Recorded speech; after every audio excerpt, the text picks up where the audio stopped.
Okay, well, a very good afternoon to you all, and many thanks for joining us for our annual EDAS Conference for 2021.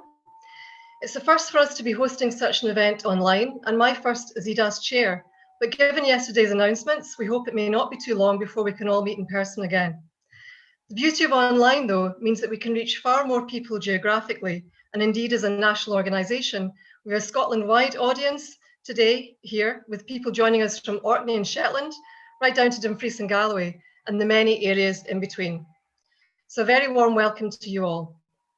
I'd also like to thank our excellent lineup of speakers, Susan Aitken, Chris Stark, Kirsty Berge, James Kenny, and Lindsay McQuaid, and of course, our host, Martin Valenti, for taking time out of their busy schedules to be here today. We're really delighted to have your company.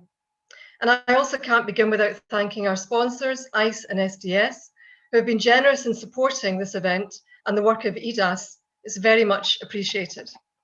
We would in normal times hold a conference across an entire day, with hospitality thrown in for good measure.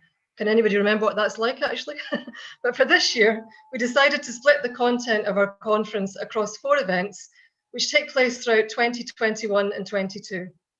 It means we can engage with you, our members, on a regular basis as we take forward the priorities in our new strategy around which these conference events are framed. We hope this will make things more accessible for you as you fit these bite-sized 2-hour slots, there or thereabouts, into your busy working days. We also hope you see this as the main mechanism for building an ongoing conversation around climate change and Scotland's economy in the lead up to the COP26 event in Glasgow in November and beyond, and for showcasing some of the incredible ideas and developments taking place in the economic development community across Scotland. Our conference event is entitled Planet, People and Place, Scotland's Climate Opportunity. And this focus marks an important shift for us in EDAS, as we recognise both the significance and urgency of addressing climate change in the context of economic development, and the potential it brings to create new business opportunities, research development and technology solutions, and skills and employment options, especially in the wake of the COVID-19 epidemic. EDAS's new strategy and vision has 2 main aims: to support a Scotland that has a sustainable and prosperous economy, bringing economic, social and environmental well-being to all of its people and communities, and to ensure that those delivering economic development have the optimum skills and knowledge to support and implement this vision. Our annual conference today is clearly supporting these aims. As we begin to emerge from the COVID pandemic, albeit recognising that we're likely to be living with it and its effects for some years to come, our attention must shift now to climate change. We know the future of our planet and future generations depend on it. Our actions and those of previous generations over centuries of industrial development, whilst bringing progress, have reaped terrible environmental consequences. It's now our responsibility to try and fix this before it's too late. The audience of people contributing to economic development has a massive role to play in doing so, and I would argue there's never been a more important or potentially exciting time to be working in this field. Our conference today and in the months to come will explore what this means. I know that our speakers will acknowledge the enormity of the challenge that lies ahead, and in the midst of this, it's easy to feel overwhelmed at the scale of change that must be achieved and the potential costs that accompany what's needed. But any crisis also brings opportunity and the chance for creativity, new thinking, and for new ways of doing things to emerge. EDAS has over 3,000 members across Scotland working in every conceivable economic development role across all sectors. So we're uniquely placed to reach this community and to create spaces for vital conversations. Our role is to inspire, to share, to develop and encourage our members, to recognise what can be done and to put in place the support that's needed through information, events, learning and practice. And today is the start of our climate change journey in this context. Last year, very quickly in the first lockdown, we began a series of COVID conversations which demonstrated to us the appetite that exists within our economic development community to engage with top-notch speakers and experts to share ideas, connections and responses to the shock of the pandemic and its impact on our economy. Our conference is building on this model.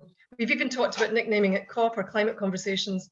And in the same vein, it seeks to bring together knowledgeable, high-caliber speakers to share the latest thinking, briefings and information on climate change and Scotland's economy. But we don't want this afternoon to be a passive experience. useful as listening can be, you'll see from our agenda that we see today as a call to action for both EDAS and our audience. Throughout the session, we'll be taking a series of polls so we can get a sense of where you are with this agenda and hear what you need from EDAS going forward and to greatest effect. We also want you to go away feeling energized and inspired to make change in your own organisation and in the way you do your job as a result of what you've heard today and the ideas that this has generated. So whether you're here because you have a key role in supporting businesses to make that just transition to a green economy, are immersed in climate change planning, are just beginning your own learning process around the climate agenda and want to know more about what it means for you as a practitioner, or are simply curious to hear what our amazing speaker lineup will share, we hope the various elements today, strategic and operational, add to your knowledge base, pique your interest, and most of all, bring about actions in your own life, professionally and perhaps personally too. And with that, I'm delighted to hand over now to Martin Valenti, Head of Climate Enterprise with Scottish Enterprise, who brings a wealth of knowledge, experience and passion about this subject. It would be really hard to think of anyone better to be hosting our event today. So sincere thanks, Martin, for supporting our EDAS work and our role. We're really pleased to have you here. Thank you. I'm surprised by that introduction there, Liz. Thank you so much. I'll take it. Don't get me wrong. It was very flattering. The role of EDAS has never been more important. And I think looking at the lineup of speakers that have come today, who are all super busy people, is testament to the importance of the role. Because when I get asked to do lots of events, don't know why yet, but I'll figure it out one day. But I looked at this one and I thought, so I heard a rumor that there's people in this room, on this virtual room, who can save the planet. So before you start looking through the invite list to see who it is, it's you. It's the Economic Development Association Professionals of Scotland. This is you.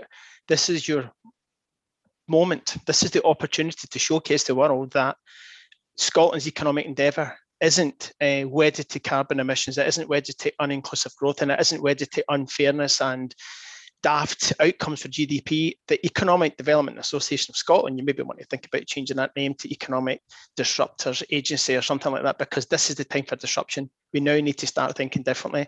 Thinking the same way we've always done, expecting a different outcome is just folly.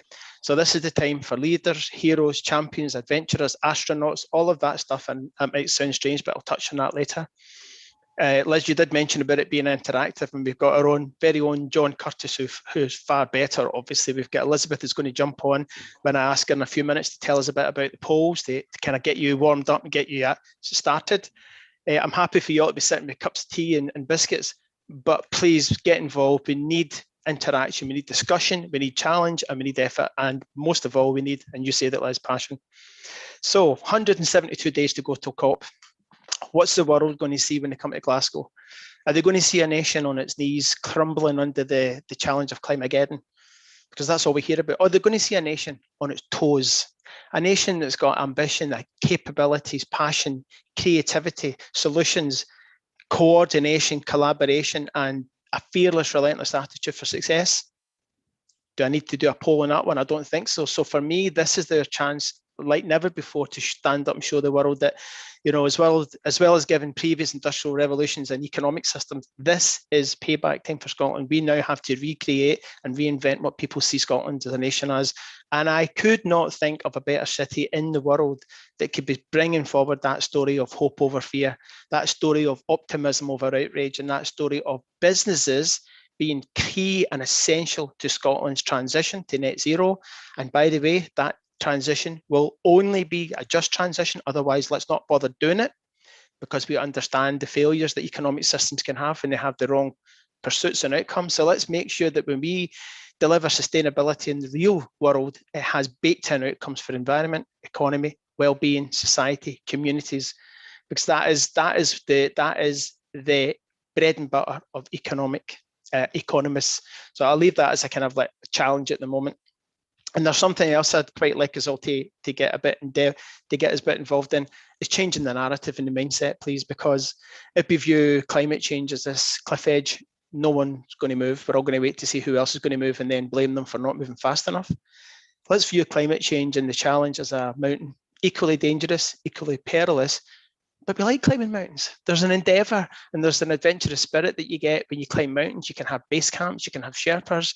It's still dangerous, but there's something about how we position this, the greatest challenge of our time and the greatest economic opportunity for us to reinvent who we are and why that matters to the world. So the speakers we have almost, I mean, my job today is so simple. I've just got to introduce people who do not need introduced. They, by their very definition, by their roles, by their efforts that they've brought to Scotland so far, exemplary. I don't know any other country that could be as far ahead in its thinking and its actions and its ideas than Scotland. So before I introduce the first speaker, I'd quite like to ask Elizabeth, our very own John Curtis, to jump on. Tell us a bit, please, about how the polls are going to work and why we need your support. That's great. Thanks, Martin. As Liz and Martin both said, we want this to be nice and interactive. So we're using a wee app called Menti. Now, on the screen at the moment, you should see a nice QR code, which those of you who have iPhones and smartphones should be able to just point your camera at that and it will take you to the website. Failing that, Elaine has put the link on the chat as well, and notice there's a wee code there to put in. Now you can do this on the device you're on or on a separate device if you want.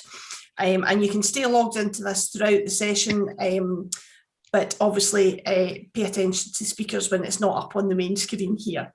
We're going to start with a wee, just a wee warm-up question. So it should appear on your screen now. Oh, and there's some of you have already been answering. Now, the crucial thing here is that you need to click submit. So when you make your selection, there's a submit button at the bottom. I'm really sorry if your pet's not on here. I don't see gerbils or hamsters or anything like that. Oh, looks like none is winning out. That's terrific. So once we've got an idea that most of you have answered the question, we will move on to the next survey question. We've got one more here for you right now. If you can tell us what sector you work in.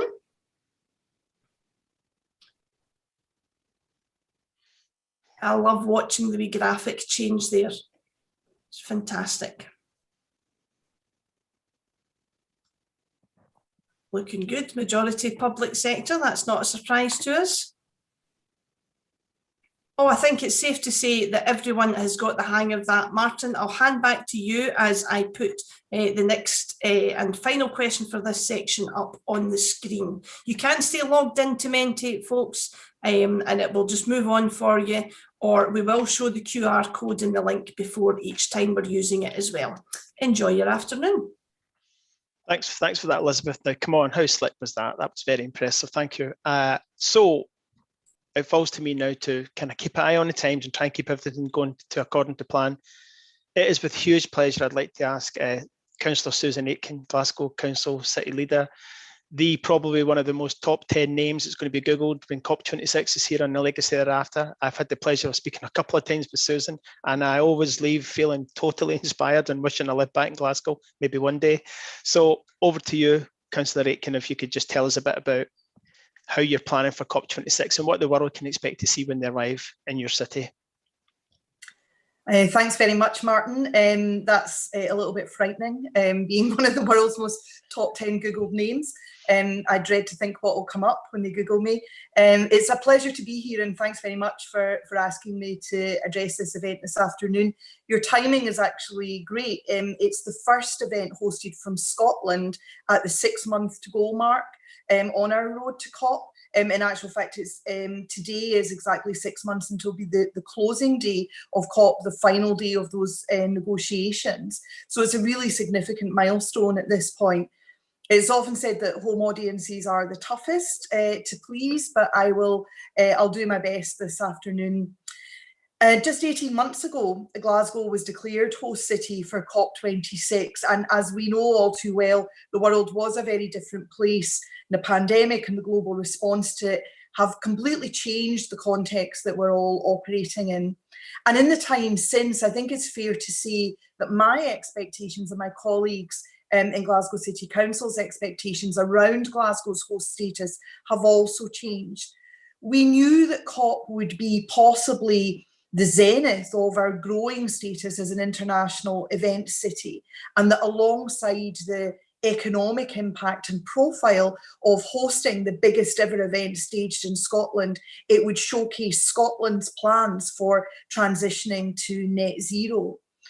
But months of some pretty intense engagement with international peer cities and other networks on the conjoined challenges of COVID and climate have made, to me certainly, very, very clear that those previous expectations were pretty limited in many ways.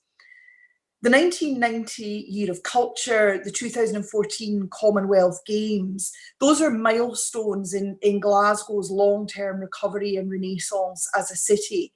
But as our economy and communities begin to rebuild and renew after the pandemic, COP can be a catalyst for a fairer, healthier, more prosperous society, and really a defining moment in the story of modern Glasgow and modern Scotland.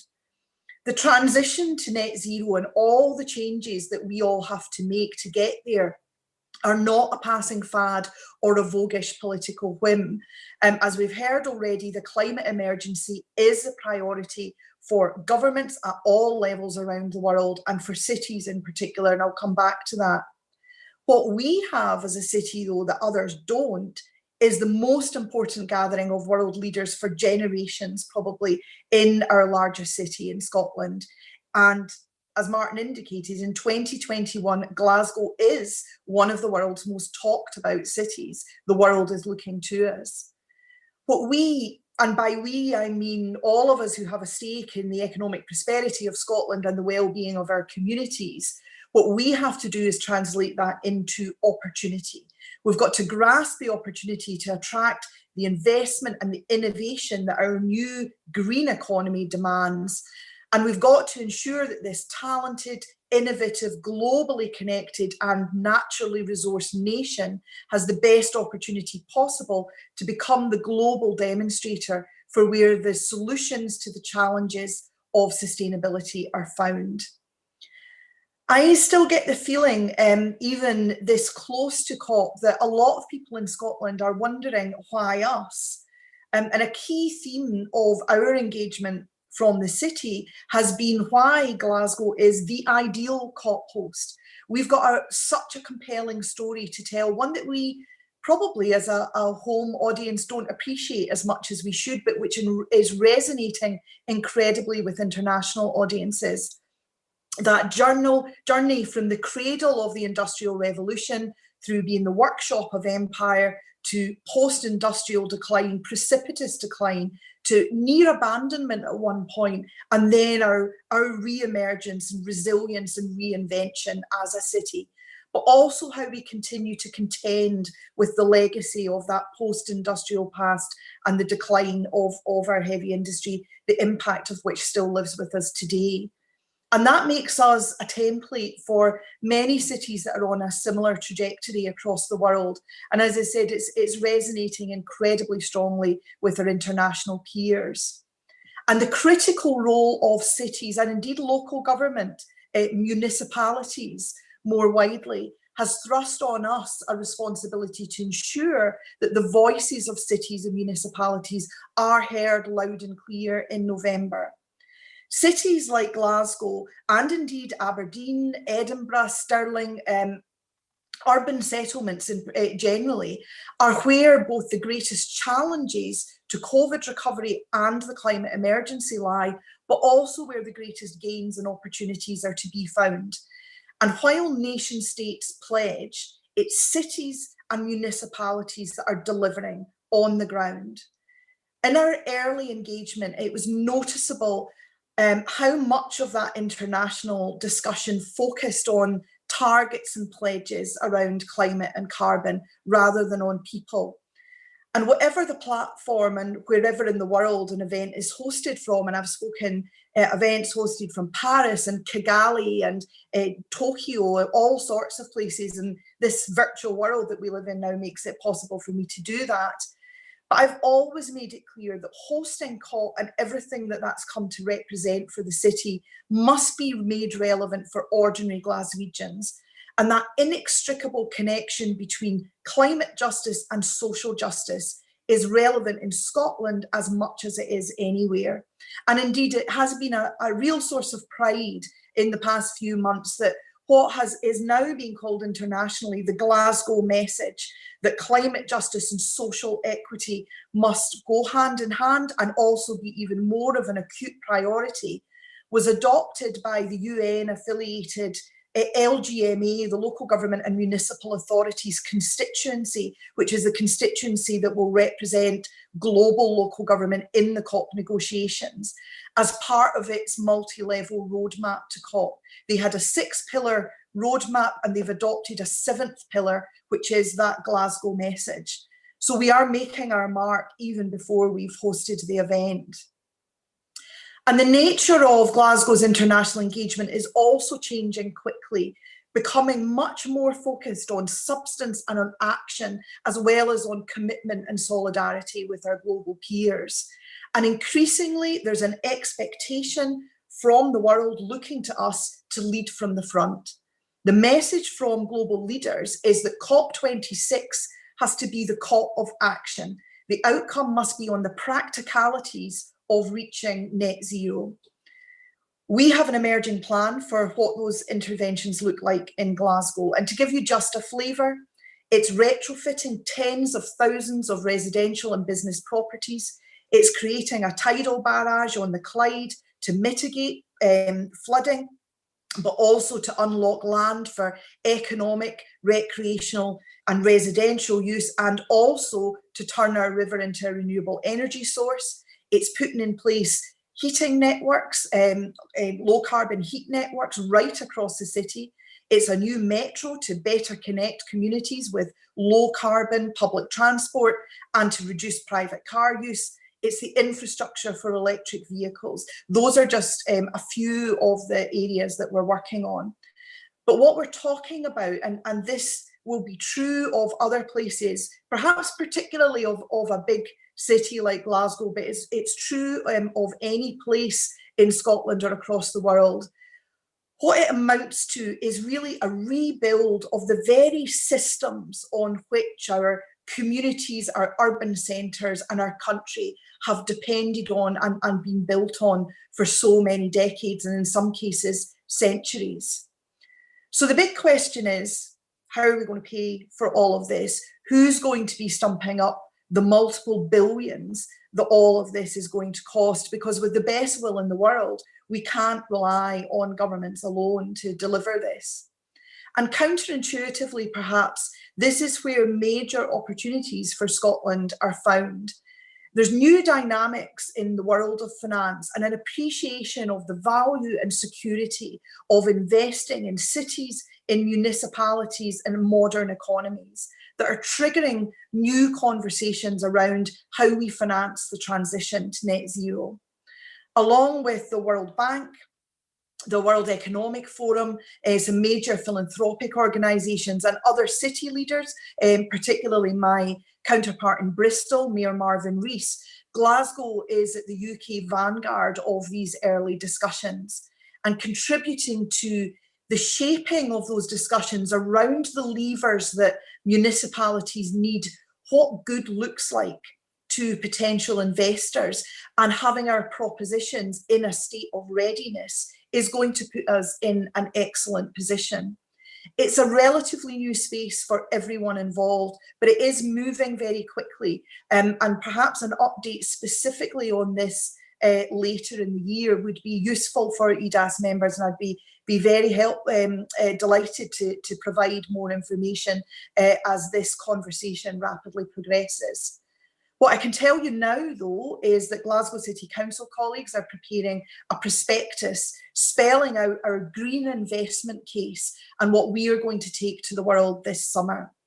And as well as that shopping list of investable low carbon and zero carbon infrastructure projects, we're also pitching our reputation as a centre of business and technological innovation, a city that's reinvented itself as a world leader in life sciences, precision medicine, quantum and space technology, the creative industries, to name a few, and which we're ready to do again, to reinvent ourselves again in order to ensure that we lead this next vital transition for the planet and for our communities. Flourishing partnerships, a strong and growing skills and talents base, ecosystems of cutting-edge firms utilising advanced technology. We already in Glasgow and Scotland have a highly attractive proposition to investors seeking opportunities in a new green economy. And COP gives us a platform like no other city or nation in the months ahead. And where we lead from the front, so we create the reputation of a city and a nation where sustainability and net zero are so prominent that it's where we create the opportunities for our own Indigenous business base as well. I want to close with an illustration of the interconnectedness of this agenda and how social equity combines with the transition to net zero and with economic opportunity.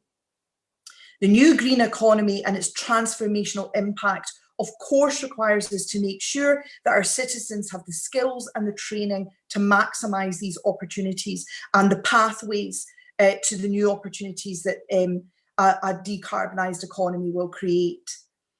In the very near future, we're going to have to identify what the needs of that new economy are and ensure that, unlike 40 years ago, unlike the past deindustrialisation in Glasgow and elsewhere in West Central Scotland, when whole swathes of our population, whole communities were left behind, this time we do not repeat that error, that we know where our workforce is going, that we plan for that, that we support that workforce in that transition, and that no one is left behind.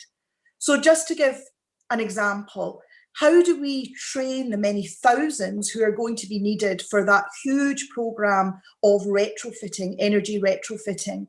The engineers for new ground source heating systems, for example, the young people with the STEM skills to take our economy and society forward. And not just our young people. It's vital that our focus is also on the 46-year-old diesel engine mechanic or gas boiler installer as much as it is on the 16-year-old who's already emerging into a smart and sustainable world. And also that our existing business base will have to adapt. We need to ensure that they too have the right people with the right skills and that our existing employers aren't left behind in what is going to be a very rapid transition. This stuff is the core of transition for our people. Get it wrong and we repeat the mistakes of a past and a legacy that's still hanging over us and hanging over Glasgow in particular. So exactly 6 months from now, one of the biggest and most influential gatherings of world leaders in history will declare, we hope, the roadmap to a safer and more just planet. What an honour for us if the moment the world changes direction becomes known as the Glasgow Agreement. But it's also an opportunity to deliver for Scotland, to set us on a more modern, a more prosperous, a fairer, more equitable path. Our window over the next months might be relatively small, but the prize is absolutely huge. Thanks very much for listening. Susan, that was amazing. I think you've gone some way to answer my earlier proposition, which is, are we on our knees or on our toes? Well, if anyone thinks we're on our knees with that kind of ambition and passion, you know, you've tuned into the wrong event. I'm conscious of time because I'm a blether and I apologise for that. But this is what happens when you get someone who's the youngest of 13 on to host an event. It's your own fault. And it's very exciting to get into the conversations here. So on that point is that let's be mindful that Glasgow is rightfully going to have the focus, but the rest of Scotland, the rural communities, all parts of Scotland is going to be able to shine as the eyes in the world are on Glasgow. They're going to also be having a look around to see some of the great stuff we're doing in natural capital and the rural communities. It is the greatest opportunity of our lifetime. So on that point, Susan, a very quick question. I know I'm breaking the rules because we're going to do a bit of a discussion later. Is that EDAS? There's this association sitting now watching, hanging at the end of their seat watching. What do you think ECAS could practically do? And I mean, within the timescale you've clearly given is there within the next 6 months, because a lot of the great ideas you spoke about require some kind of financial understanding and some economic transactions. What do you think? One thing that you would ask EDAS to do for you to help you deliver this amazing initiative of COP26? Have the ideas ready for November. You know, the work's going on that kind of global financial scale, and it's not a scale that local authorities are used to operating in, certainly not at the pace and scale that we're expecting over the next decade. That work's taking place. But what we need are those propositions. And I outlined what some of Glasgow's propositions are, but you're absolutely right. There are going to be some extraordinary opportunities across Scotland, and even more so if we work together and we can join. What's very, very clear is that the kinds of investment, the kind of investors that we need to bring to Scotland are looking for opportunities at scale. So, think of somewhere like, and I had a conversation about this with some of my fellow council leaders recently. Think of somewhere like the central Scotland area, where you've got Clackmannanshire, Stirling, Falkirk, Grangemouth, all those communities very close to each other. What would a heat network look like for the whole of central Scotland? That's potentially £1 billion proposition. That's the kind of thing that a patient capital investor somewhere who's looking for a secure investment, and the public sector is seen more and more as that place for the equivalent, a global equivalent of the Strathclyde Pension Fund. That's the kind of thing that they're looking for. You're Scotland's economic development experts. You don't need to be global finance experts, but what you do need to do is have that clear idea about what's your proposition, what is the big thing that you would do in your local area with partners, if necessary, to deliver that transition for not just in terms of net zero, but for your people and for your communities, where every single pound spent in transition delivers bang for that buck in terms of also addressing some of our long-standing challenges that are embedded right across Scotland, whether that's poor health or low skills or whatever it is. Let's take this opportunity to do all the things that we've wanted to do for our communities for a long time, to accelerate it and get it delivered. It's a fantastic call to action, and we're going to do a bit of a call to action later on. So, and I've jotted in my head there the regions you mentioned: Falkirk, Grangemouth, the fourth FORTH, the fourth industrial revolution. So give that to some of the people who can think about a fourth industrial revolution, hydrogen or renewable energy scheme that is of such a size that we can take to the big investors when they come here. Susan, thank you so much for the time being. That has been fantastic. I think what we're going to do now. Well, thank you. And before you go, I did Google you just to check that there was nothing strange, but what it did say is that you've got a birthday in November, yes, about COP time. So hopefully we'll all be raising a carbon neutral drink with you at the time to celebrate. So it's the day after, and I think I might just which, given the birthday it is, I'd be quite happy to sleep through it all day. So yes, not a problem. I did reach it 10 years ago, but thank you, Susan. And without further ado, keeping up with this momentum and pace, another person, another Glaswegian, I just thought I'd throw that in there. There's going to be a theme here. Chris Stark, Committee on Climate Change Chief Executive, former Director of Energy and Climate Change of Scottish Government, all-round enthusiastic, stubborn optimist. Chris, can you tell us a bit about Committee on Climate Change and where you see COP26 being such an important opportunity, emphasis on that part of it for Scotland and for Glasgow? Thank you. Of course I can, Martin, and good afternoon, everybody. I'm really, really pleased to speak to you today from Glasgow, where I've been ensconced now for over a year. Quite astonishing that we've moved wholesale to this style of work. So I'm sorry it's still virtual, but I'm very much going to pick up some of the themes from Susan's really terrific message there. I couldn't agree more with it. And I'm particularly pleased to be able to speak to this audience because I really do think you're going to be at the heart of the transition that's ahead of us to carbon neutrality because of the role that you play in helping businesses and, of course, other organisations to make their own kind of transition. So my day job, is advising on climate change for the UK and for Scotland.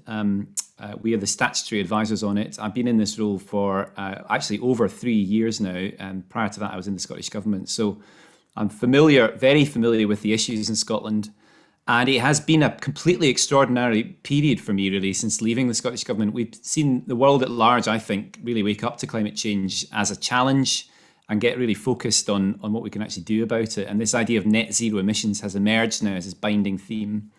And more recently, which is actually more important, I think, we started focusing on what really matters, which is the near term, what we can do over the next 10 to 15 years, especially as we emerge from COVID, to get on track for those net zero goals. So that's what I'm going to talk about today. And a couple of weeks ago, very happy to say the Prime Minister agreed with the advice that we had given to him in December that the UK should cut its emissions more rapidly in the short term. So we are now at the point of making a law across the whole of the UK that emissions should fall by almost 80% between 1990 and 2035, with obviously the net zero goal by 2050.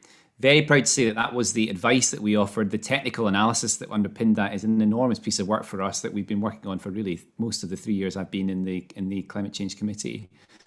Scotland has already set very ambitious targets for the short term, so to cut emissions by 75% by 2030.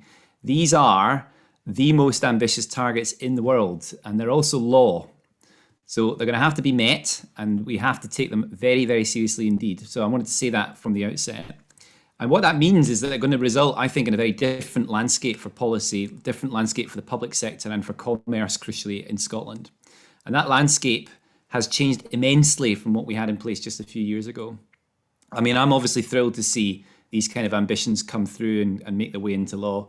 But I'm also aware that things have moved so quickly that it could be quite discombobulating. So what I wanted to try and do is just say a few words about what I think we will see happening in this country, and also, crucially, something about how I see it happening over the course of the coming decade and beyond. And I'm going to try and encourage all of you today to think of this as a challenge that is going to impact on your own work, however removed you might feel from it right now. Decarbonising this economy is a tremendous opportunity. It's an opportunity to change our society, and it's an opportunity to do that in an extremely positive way if we approach it in the right way. It's also a tremendous responsibility. So we really have to get this right. It is inevitable that we will tackle this, and I would rather we did it sooner rather than later and as managed and as a smooth a transition as we can, not just here in Scotland or the UK, but right across the world. So let's just start with this thing, net zero, which is an expression that has come to mean many, many things to many, many people over the course of the last few years. It's certainly become a campaign slogan, but it's also very much a scientific concept. So in technical terms, it's quite simply, it's the point when we've reduced our greenhouse gas emissions as far as we possibly can. And then for whatever is left, whatever it is the residual, we have something to balance that off, something that actually removes carbon from the atmosphere, especially by growing plants or trees and making them carbon stores. That's the challenge overall. The importance of it is that when we get to net zero globally, we will end the warming of our atmosphere. We're going to halt at that point the problem that we've been causing of global warming and the climate change that comes with it. And that's, of course, very important. So the science of this is very important. We'll hear a lot about that in Glasgow, I'm sure, at the end of the year. But the point I wanted to make today is that it is quite a bit more than just a scientific target or an emissions target. It's also very much a societal goal. So Scotland has set its sights on achieving net zero by 2045. It's 2050 for the whole of the UK. Those two targets are very much wedded together. If the UK is to get to net zero by 2050, and Scotland will have to do it sooner, that's because we've got more opportunities to store carbon in the natural world and through more engineered processes in Scotland. So to achieve that, we need to think about all the things that we need to do over the next 20 to 30 years. And it will involve us investing at a scale we have never invested in before as a country. We're going to turn over, if we're going to get to that goal by 2045 in Scotland, the entire capital stock of the country, from what's presently largely a high carbon basis to something that is almost zero carbon. And if you think about that, and the work that we've done, it's quite extraordinary to see how much investment we need. So we think that that will overall demand an extra £50 billion of investment per year for the whole of the UK. So that's extra investment. £5 to £6 billion of investment per year in Scotland. Most of that will be private investment. So that's corporates and individuals. It will be steered ultimately by a host of policies, taxes, incentives, regulations that we do not have in place at the moment. So it's really important that we get that right. And crucially, it's investment that is spread across the entire economy. That's a fundamental shift. So it's a fundamental shift in every sector, in every region, in every industry, moving away from fossil fuels to cleaner alternatives, doing that as quickly as we can. We're going to have to reimagine how energy is provided, how it's used. We're going to change the industrial makeup of the economy quite fundamentally. And we'll also have to think about restoring the natural world too. That's the kind of net in net zero. So creating all that woodland and restored soils to help absorb the carbon that we need to get us to net zero as quickly as possible. Now, as you might expect, I view all of this investment as profoundly positive. I believe it really should be the anchor for the whole economic strategy as we start to come out from behind the proverbial couch and start dreaming a bit about rebuilding after this pandemic. And I do think that net zero is best thought of as a tool of renewal more generally in society and in the economy. But if that's going to be the case, we're going to have some creative thinking, and that creative thinking is from you. So broadly, to guide that, we need to do 4 things across society. Firstly, we've got to reduce our demand for the high carbon things that we use today. We've got to become more energy and resource efficient. So that's number 1.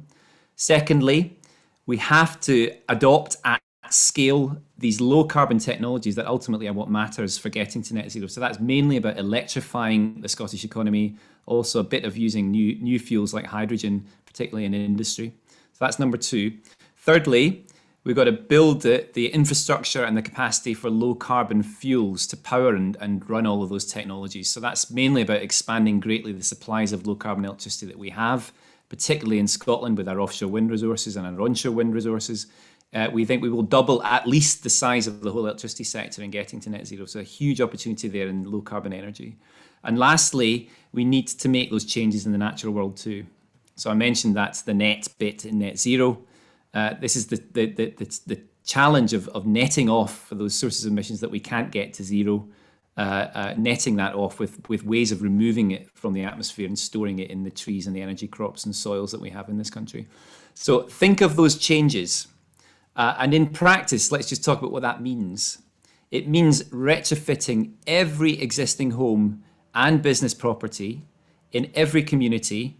So we live and work in buildings that are less drafty, buildings that are more energy efficient, and we need to ultimately need to move to a source of heat for those buildings without the use of fossil fuels. That's a massive undertaking. It's going to vary community by community. I'm speaking to you today from Glasgow, where I'm in a tenement in the West End. That kind of housing is only found in this city. So it's going to be a profoundly different story in other parts of the country. We need to think about those changes across communities. To give you a sense of scale, across the whole of the UK, we're talking about decarbonising 30 million buildings. We reckon that's going to require 200,000 new skilled jobs to do that over the course of the next 20 years. We also need to change completely our transport system.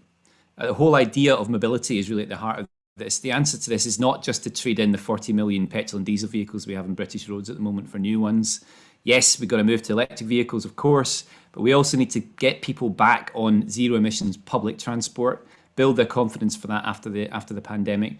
We need to move to walking and cycling as much as we can, perhaps rediscovering the importance of local neighbourhoods instead of commuting, something I've been definitely doing during this pandemic. We've got to build energy networks to support all of this. There are roads to be dug up across the entirety of Scotland to make that possible. And crucially, we need a plan for the associated jobs transition that goes with that, a plan for the skills that we will need. There are a host of new employment opportunities. That's the positive story here. But there are also sectors that will shrink. Oil and gas, for example, even something more routine like the car mechanics industry, it will be impacted by these changes. And we know that industries that are based on fossil fuels have some of the most concentrated employment impacts. So look at places like Grangemouth and Aberdeen, for example. We need regional plans to decarbonise those industries, plans that have the support of local workers and local services too. And this is as much as it is a story on the economy, it is as much about behavioural and cultural change too. So we estimate that 60% of the emissions reductions that we need to make across the UK will involve some element of behaviour change. Nothing to be afraid of here, but we need to engineer that kind of change, that kind of lifestyle change that goes with it too. It's not alarming, but it's something we need to be prepared for. If you think of a sector like farming, for example, as diets change, as we move to more healthy diets where we're consuming less meat, the farming profession is going to need to change with it.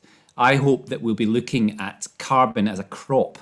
So I want farmers to think of that way, growing trees, restoring soils for a good, strong, healthy income in the future.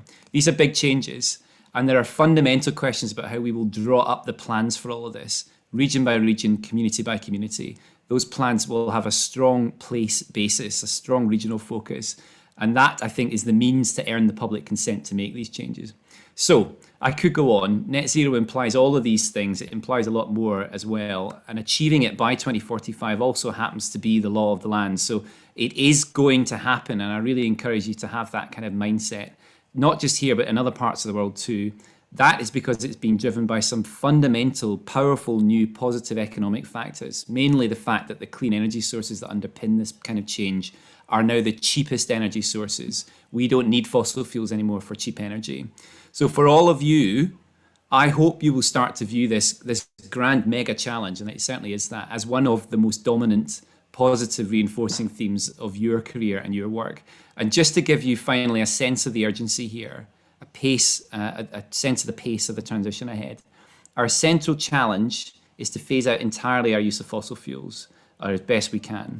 We know what to do to get that to that point. We have a good sense of the technologies and the strategies that we need to deploy. But here's the clincher. If you buy a fossil fueled asset today, so that might be your car or a gas boiler or a piece of plant machinery in a business, it will last on average 15 to 20 years. So think in those terms. We need to therefore move 15 to 20 years ahead of the target net zero date to end the sales of those technologies. That means the key date is really 2030. That's the critical moment when we will end the fossil fuel age and begin properly the clean age in earnest. And we need to get ready for that. It's just 9 years ahead. Over the next 9 years, we need to prepare. We need to put policies and plans in place. We need to build the local supply chains. We need to build the public support. And of course, Scotland, as ever, has committed to do this faster than the rest of the UK. So many of the elements of that plan are going to have to start here in Scotland. That is what faces the new government that we have in Scotland. The term of the government that's just been elected is going to be the term that shapes most of that. I hope you can all feel excited about it. This really is the moment. We're no longer talking about things that will happen in the future. It is now absolutely upon us.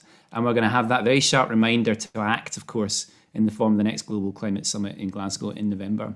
So for me, that's the thrill of it. That's the thrill of the fundamental shift ahead. And I hope you can feel the same way about it. Everything in this story points to a real recipe for positive social change, disruption in the most positive sense over the course of the next few years. I would encourage you to think that way about it and encourage you to be a leader on this too in this pretty remarkable period that we're about to enter.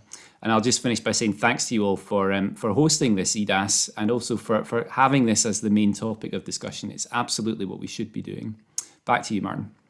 Chris, thank you so much. That was exceptional. I mean, I'm looking at some of the comments and everyone's speaking about the energy and enthusiasm, and there's something, again, hope mobilizes, fear paralyzes. We need to be hopeful in this transition. And so I'm conscious of time and I have important people telling me to get on with it. So what I want to do now is I would ask Kirsty to come on, and Kirsty Bears, Scottish Government, to come on and tell us about what you see is this recipe for the successful COP. Maybe hinting, if you can, a bit to what Chris's big opportunity was. He was speaking about the system, the ecosystem the world's changing around about us. How does Scotland make sure that we are Spotify in the blockbuster world? How can we make sure that we are the nation doing the disruption rather than a nation being disrupted?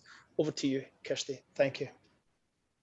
Thanks very much, Martin. And I'm going to continue very much in the train of Susan and Chris, not just by being a Glaswegian, but talking about the absolute huge opportunity this is and the extent of disruption that's required. So I've got a few slides to illustrate this. I think it's mainly to point people to some of the material that we have produced to set out what we are doing in the Scottish Government to support net zero. So maybe if we go to my second slide to start with, we can look at that. So I'm going to touch very briefly on our targets and the scale of the challenge and our plan to meet these. Chris has actually covered it very well. But then I'm going to focus in on the just transition, again, which we've touched on, and very importantly, given the makeup of this audience and the role of the wider public sector in this, because again, this is huge, and I'll just touch a bit on COP at the end. So the scale of the challenge, Chris has already reminded us that in Scotland, we have a world-leading framework for emissions reductions, notably with our 75% reduction target by 2030. But we also have annual emission targets in Scotland, which is different from others, and it really holds our feet to the fire on delivering on these high-level commitments. So we put this new legislative framework in place about 2 years ago now, and in December we published our climate change plan update, which sets out how we will seek and what the Scottish Government will seek to do to meet these targets over the next 12 years or so. It's a 260-page document, but it's actually very easy to navigate. So if you are interested in what the Scottish Government is proposing to do in a specific area, I strongly recommend you go to it. It sets out over 100 new policies and 40 boosted policies, so policies that were there already, that we need to put in place to help us meet these world-leading targets. And if we go to the next slide, please. So our plan for achieving net zero at the Scottish Government level is constructed around sectors, and because that makes it easy to manage, but we absolutely recognise the interrelated nature of what we need to do. For example, how we decarbonise transport and heat has a huge impact on what our electricity system looks like. And just to give you a flavour of the level of ambition in what we are planning to do at the government level. So on travel, we have a target of reducing car miles travelled by 20% by 2030, something that hasn't been done by any growing economy in the world. And we're investing about 500 million in active travel. As I think both Chris and Susan have touched on, we're investing 1.6 billion over the next 5 years in heat and energy efficiency measures. And that's just to mention a few. Given the ambition of our targets, particularly our near-term targets in Scotland, as Chris has set out, we do recognise that we don't have all the answers. We have done our best, and we have set this out in the climate change plan update, but we know that this will be iterative, and we know there will be learning by doing as we make progress towards our targets. And there's clearly a hugely important role for government in this. We need to set the high-level policy framework. We need to set regulations in many areas, and we have set these out in quite a bit of detail in the climate change plan update. But achieving what we need to do over the next few years, 10 years to 2045, requires action across the whole of society, and behavioural change from individuals and from companies. Leveraging private investment, both Susan and Chris have talked about this, is going to be absolutely critical. Public sector investment is important, but we need to use tools like the Scottish National Investment Bank, the tools that our enterprise agencies have, the kinds of prospectuses that Susan talked about to help leverage private investment from within Scotland, but also internationally. And finally, the other important ingredient we need to meet our net zero target is action from the UK government in a number of areas, because while we hold a number of the important levers in Scotland, we don't hold all of them. So, for example, a lot of the tax powers sit with the UK government. The decision on what type of generation or how we support different types of electricity generation, again, sits with them. So if we turn to the next slide, I want to talk a bit about just transition and economic opportunities. As Martin said, if it's not a just transition, let's not bother. And we all know it won't happen if it isn't a just transition that ensures it is fair and creates opportunities for people. And as Susan said, we cannot repeat the errors of past transition in this respect. So just transition is key to the Scottish Government's ambitions here. Indeed, as I'll come on to, it's one of our main themes in COP. And reflecting that, we set up a Just Transition Commission 2 years ago, and they have recently reported. And again, if you are interested in understanding what our priorities are, I recommend you have a look at the Just Transition report, not least because the SNP in their manifesto committed to implement all of its recommendations. It made 24 recommendations focused around 4 areas. One is to ensure that it is an orderly and planned transition. So they recommend that sectors, particularly the high carbon ones, such as oil and gas, set out a transition plan. They recommend that we equip people with the knowledge, training and skills needed for net zero. Again, themes that Chris and Susan talked about. They talked about the importance of empowering and invigorating communities and strengthening local economies. And finally, the recommendations are around ensuring that the benefits are widely shared, and the burdens of the transition, so increased costs of heating our houses as we switch from gas to electricity or other sources, that these are not borne by those who have the least ability to pay. So a just transition is absolutely critical to what we want to do. And part of achieving a just transition is the economic opportunities. And in the discussion, it would be quite good to focus in on what some of these are, because Scotland has absolutely huge opportunities in the net zero transition. So just to pick some of the areas, offshore wind, for example, including floating wind, where we have the world's first large-scale commercial deployment. This is fairly early stage technology, and we've got huge opportunities to manufacture a lot of the kit that is required for them. Carbon capture and storage, absolutely huge opportunities and resources in Scotland alongside the hydrogen economy. Decarbonising industrial products. It is clear that the market for decarbonised goods and services will just continue to grow. We know the European Union is thinking seriously about carbon border adjustments. It will take a long time to make progress on these kind of issues, but we know that that is where the world is heading, and we've got huge opportunities in areas such as the Grangemouth cluster to demonstrate and to make progress so that Scotland is in the front there. Circular economy, huge opportunities, and a range of other areas. And I know that, again, so many people from the agencies, so Scottish Enterprise and elsewhere, are doing quite careful mapping of supply chains and opportunities in Scotland. And it's very important that we identify them and muster our policy levers in order to achieve these. We'll move on to the next slide on green recovery. So a green recovery was absolutely central to our climate change plan. It's important that in driving the economic recovery, we also ensure that that puts us onto the transition to net zero. And while the economic outlook is definitely picking up with the news that we had on Monday, the economy is still about 7% below where it was before the pandemic. And economists estimate that it's going to be about 2024 before we are back to where we were before the pandemic. So supporting the economic recovery is absolutely critical, and doing that in a way that supports net zero is also critical. And we have we've framed the work we are doing around economic recovery around 5 drivers, and these are on the slides. First of all, investing. Again, this follows the theme that Chris and Susan have talked about, investing to drive demand in the net zero economy, investing in skills and training for green jobs. We published the Climate Emergency Skills Action Plan alongside the Climate Change Plan.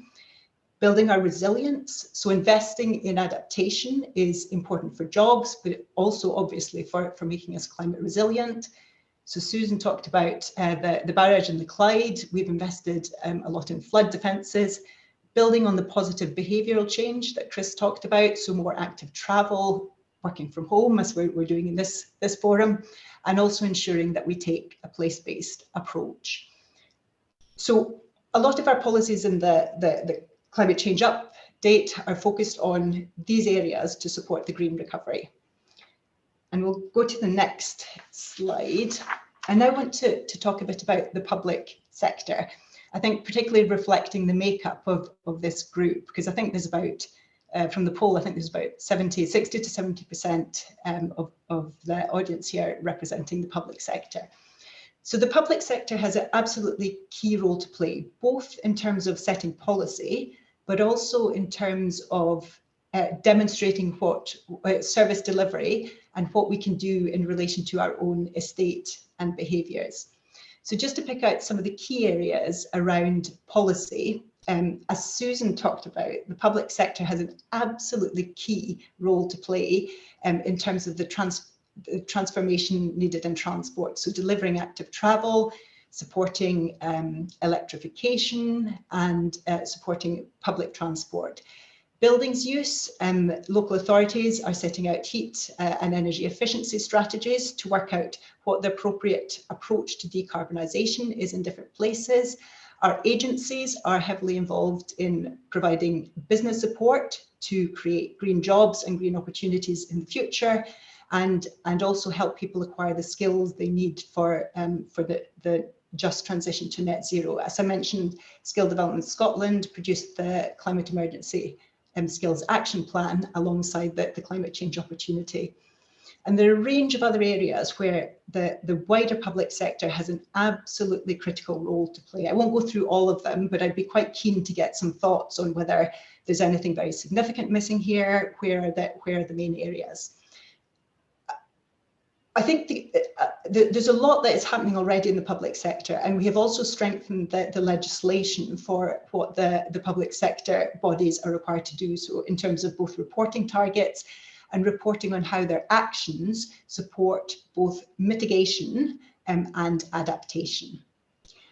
I'll move on to the next slide, which talks a bit more about service delivery and what I've called leading by doing, so demonstrating through our own, what we're doing with our own estate and in other ways, what can be achieved. And I think the key message from this is just how much is already going on in the public sector in Scotland. And I'll come to COPs shortly, but I think COP actually provides us with a huge opportunity to reach out to international partners to demonstrate what we are doing in Scotland and learn from others in these kind of areas. So thinking about what the public sector does in its own estate, there's lots of work going on to decarbonise our fleets, so transport.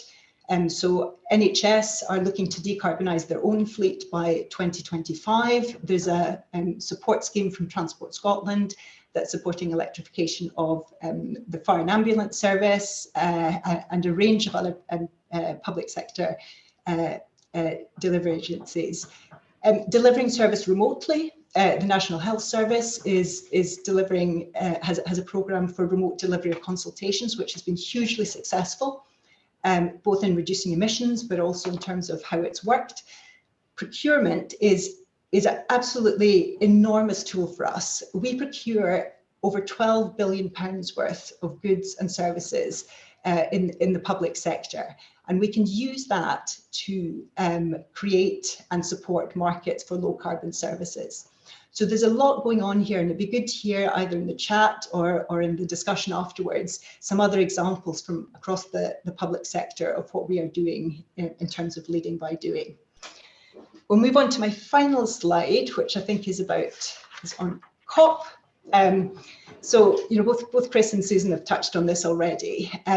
COP is a phenomenal opportunity for us in Scotland, for Glasgow, but also Scotland overall. And as the Scottish Government, we have 4 key aims for COP. First is obviously doing what we can to secure ambitious and tangible global commitments. We don't sit at the table as a UN member state, but we have a really important role at the subnational level through the Under 2 coalition and with partners across the globe to inspire and ensure that we get global commitments. It's also important that we use COP to inspire our own citizens, our businesses, everybody in Scotland to move even faster towards net zero and ensure a just transition.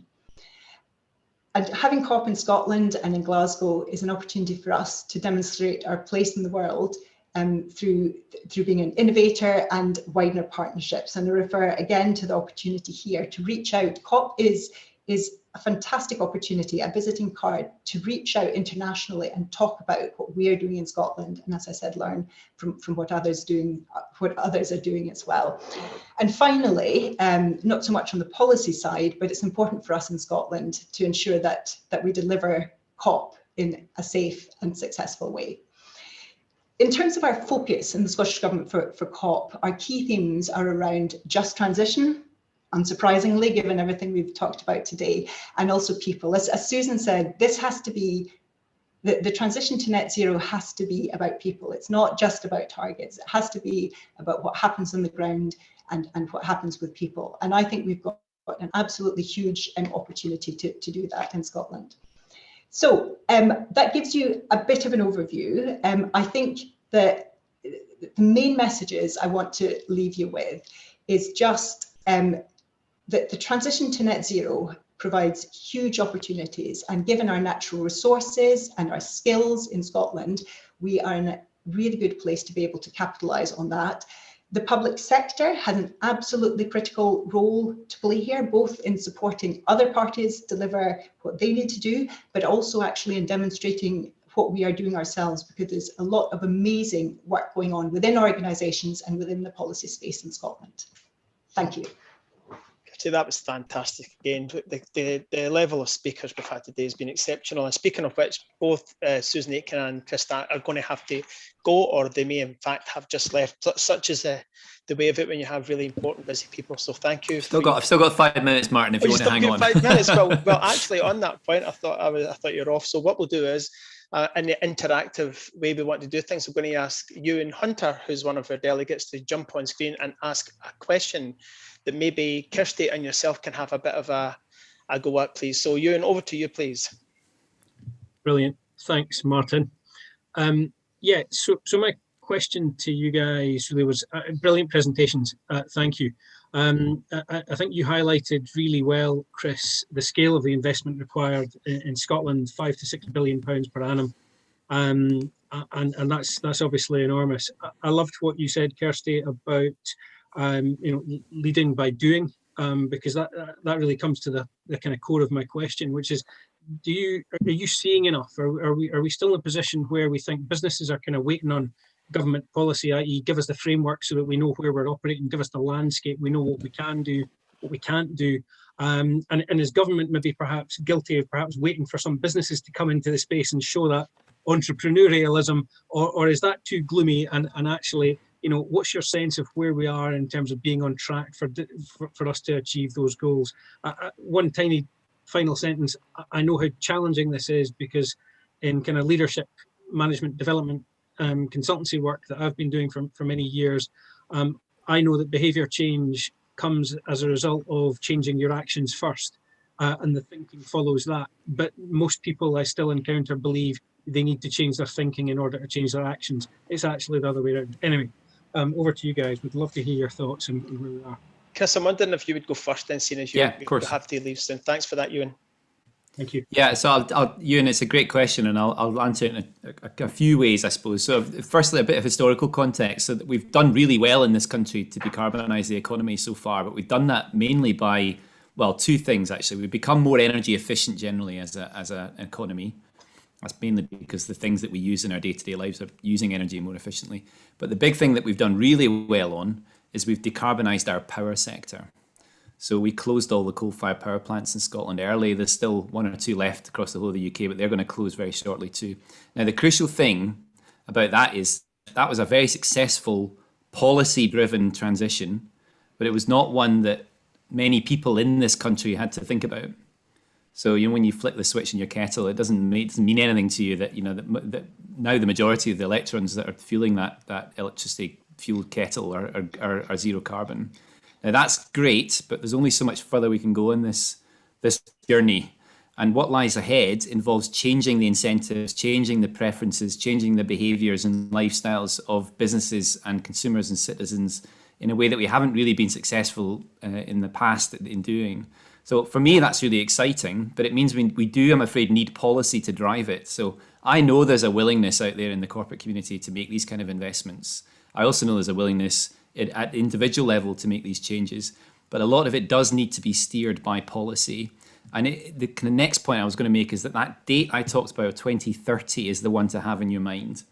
That's the point where we need to be ready to stop the sale of these high carbon assets and to phase in the sale of the zero carbon assets. So the policy challenge is really over the next decade to get us to the point where those supply chains are ready, where we're ready to start doing this stuff at scale. And that's, the things that we'll need to have in place are a mixture of hard regulations. I mean, we've been recently moving to where we were being much clearer about the date by which some of these phase outs needs to be achieved, for example. So phasing out the installation of gas boilers, classic example. Phasing out the use of natural gas in the power system, another one. You can look at those kind of dates and we can spell out exactly when they are. They're really important. The one that's been most successful recently is phasing out the sale of petrol and diesel cars. Everyone understands where they stand on that now. So by 2030, that will have ended. The manufacturers know that's coming, and so do the consumers. So that's really important because the energy system can be prepared for it. But the stuff that we're not doing is beyond that. It's getting the incentives right in the tax system. It's about addressing, the small changes that we need to see in terms of the signals for people to move to the clean energies and away from the old energies. That's about carbon pricing. It's about a host of other things too.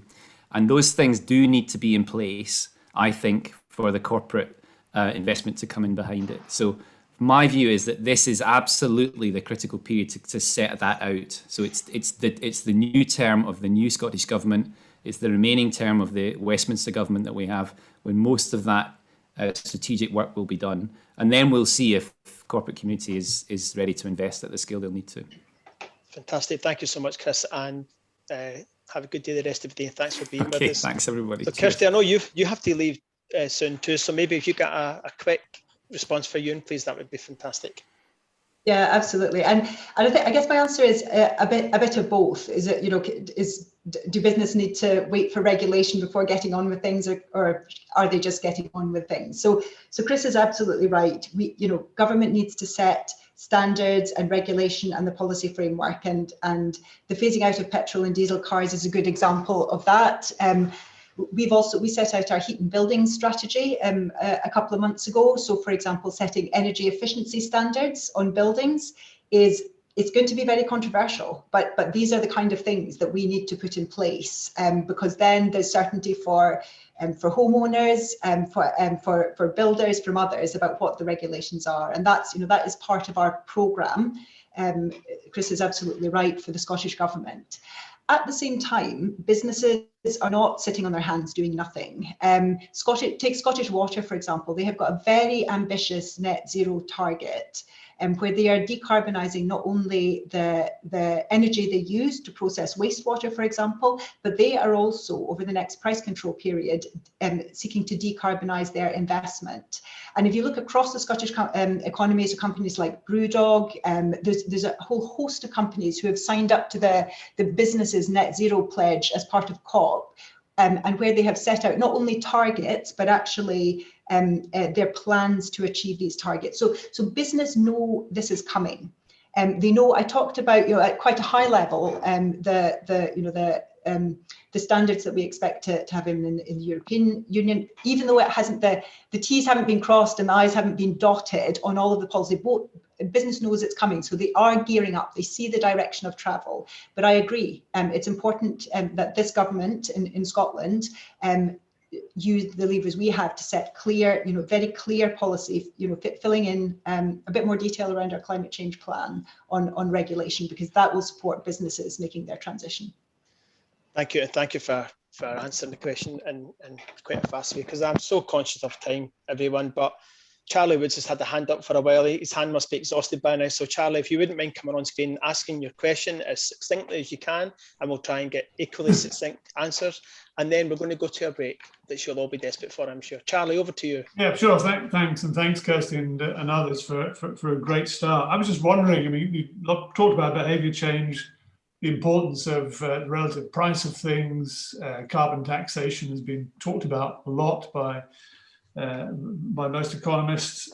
What are the chances of something happening around that? And are there any lessons that can be learned from British Columbia's attempts to do it within a relatively small geographical area?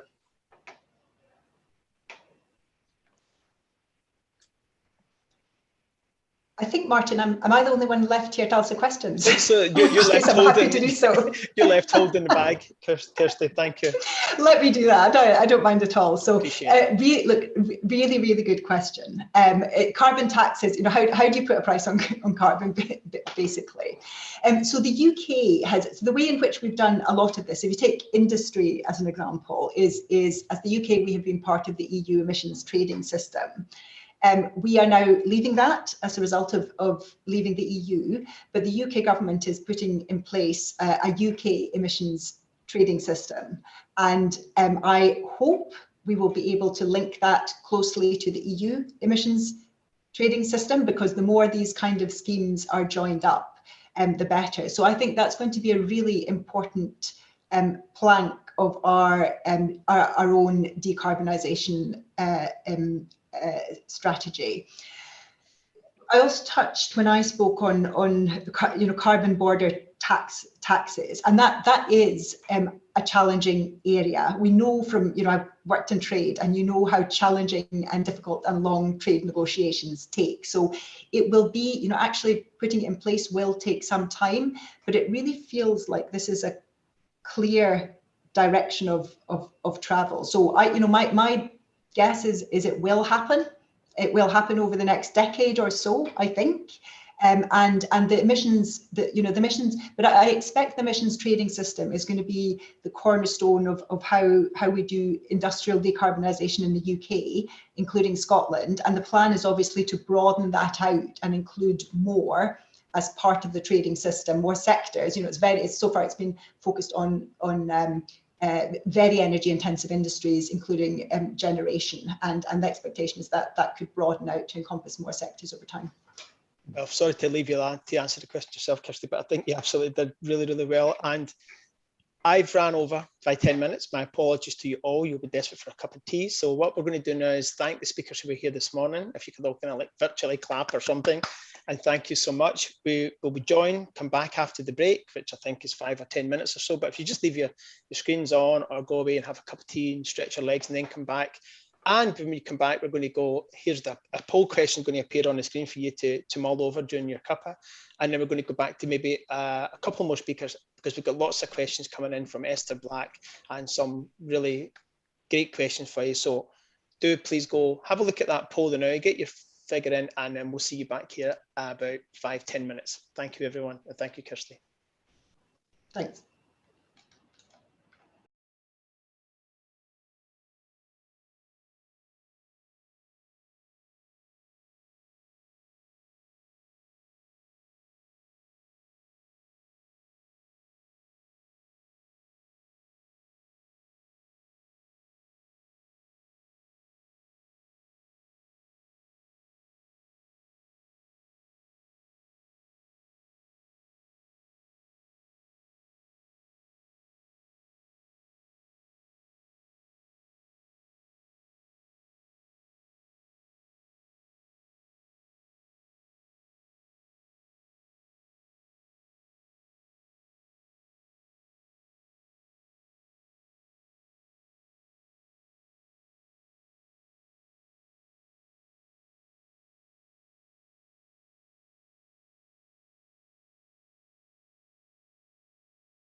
Hi everyone, welcome back. Hope you've had a refreshing cup of tea and you're running through your mind some of those inspiring messages we got in the talks. Really, really, really clear, the messages from Chris Stark about the things they need to do. Really clear from Kirsty about how government is aligning and shaping up the support mechanisms and has this kind of clear objective about people and just transition, which I think will stand out during COP, because very often COP events feel disassociated from people. So we want to make sure that people make Glasgow, you want to pardon that pun, and make sure that people are heard in this whole narrative. And we're going to pick up some of that and some of the questions with some stuff's coming about education, but we'll come to that. But I think what we'll do now, and just keep the time, we've got two more kind of short presentations from two amazing speakers who you'll definitely know. And after that, I'd quite like us to get into a bit of a discussion, and we're going to go through quite a lot of the questions, so you've still got time to submit them. So without further ado, could I please ask James Kenny, who's the Head of Global Affairs of ARUP, to come on and give us your presentation, please, James. Thank you. Great stuff. Thanks very much for that, and thanks for that introduction. Well, I mean, to be honest, after such tremendous presentations today, I feel like we're really on the cusp of something. It's not going to be straightforward, it's not going to be easy, but there's definitely a shift coming through, I think, and I think I've seen it in my day job for some time. I work as Head of Global Affairs for a company called ARUP, and we do complex buildings, skyscrapers, data centres, big infrastructure, tunnels, bridges, and all the consulting and stuff that we see around the world. And that means that, we're in the privileged position of working with national governments, cities, regions, mayors around the world to kind of try and think about these things on a global scale. And I think everyone's really interested in how this kind of whole net zero agenda is building, but also in adaptation and resilience, which I think gets overlooked, but is absolutely critical to how we're going to forward it. And, we're moved past, it feels to me at least, we've moved past the piece where people are talking about it and write reports, and now it's actually down to the implementation and really getting things done. A couple of drivers for that for me. First of all, the pandemic. For all the tragedy and loss, it really has helped people think really again about how they live and how they work. And it's accelerated a lot of the trends that we were seeing before in society. Remote working, rise of data and digital services, new approaches to healthcare, a shift to more kind of active mobility. And we're also seeing that looking at the post kind of pandemic kind of thing in terms of what you're going to spur that recovery and what that catalyst is going to be. We've got massive programs in Europe with the Green Deal, in the States as well. And I think, hopefully we can see some of that kind of getting developed and those ideas pushed forward here in Scotland. The next thing, of course, and I think this is a really big one, is that, for years, decades even, the NGOs, the environmentalists, were ploughing a lonely furrow kind of talking about environmental impacts. Global governments eventually started taking it a bit more seriously, and now we're seeing with the Paris Agreement, with the rise of the SDGs, and hopefully more of that comes out with COP, the governments are acting. But there's a big shift for me as well. The finance sector in particular is really setting up and paying attention to this. And there's now really a widespread recognition amongst kind of insurers, investors, asset managers, that being climate friendly isn't just a nice to have or kind of a reputational risk that a good PR company can fix. Today, it's like there's a real sense that there's proper commercial risk involved. Nobody wants to be left holding the baby on these kind of stranded assets when they kind of end up at the, in the investment portfolios. So that's really up the ante and created a massive opportunity. First of all, because they want to avoid the downside risk, but also because nobody wants to miss out on the investment opportunities that are coming through. So that private sector interest is really kind of building quite a lot, I think. And obviously it's important we maximise those opportunities in a way that develops us, as we've spoken before, in a kind of just transition that makes the best of all those possibilities from public and private sector kind of investments working together. And I'll just pick out a couple of things that kind of occurred to me, not just listening to the other speakers today, but as like Susan mentioned, we're working with a lot of towns and cities, rethinking what our streetscapes and urban kind of cityscapes look like.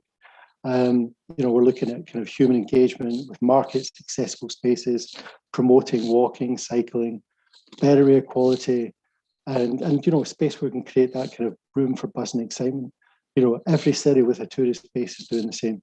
And, we're just about to see a huge transformation of Paris. That whole area around the Arc de Triomphe, down the Place de la Concorde, is about to become a whole new garden area as Mayor Anne Hidalgo puts these kind of new ideas into action. Okay, so that's a 250 million euro scheme, but any neighbourhood can do that. And, I think, what we're seeing is that, there's a lot of interest in how you reinvent the high street, how you actually make places more kind of interesting, create that buzz. And if you're not too sure, you can, take the New York style approach.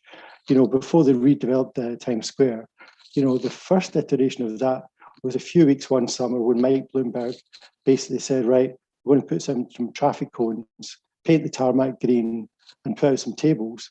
And that was a really low cost experiment just to see what the public reaction would be. So trials like that, I think, are a really interesting way of kind of figuring out the art of the possible and what people will buy into. Ultimately, though, it's going to be driven by carrots, it's going to be driven by sticks. And, whether it's kind of the green finance opportunities or regulations and, TCFD reporting, I think we are seeing that wholesale shift towards a whole new kind of interest in kind of like trying to catalyze this net zero proposition. But of course, that means you need bankable projects to invest in. Creating those is not easy. It requires planning, designers, engineers, working with data analysts, digital specialists, private investors, local authorities to make the most of those. It sounds daunting and complex, and frankly, if you do it properly, it kind of is. But I think we are kind of seeing more and more, we're developing the tools, the frameworks, the regulatory systems that we need to actually make that happen. And I think if you just look around some of the jobs that we're doing in Scotland, we're seeing this and that shift again. It's becoming a reality, and it's a really exciting time to be taking this forward. So we're involved in huge 10 gig kind of offshore wind projects. The next iteration of that will be, well, do we put kind of catalyzers and on those rigs, and all of a sudden you're creating green hydrogen offshore.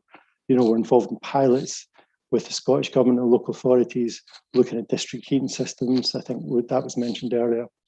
We're about to deliver kind of the first Scotland's first hydrogen-powered train set, along with Scottish Enterprise, Transport Scotland, under the consortium with Coal Energy.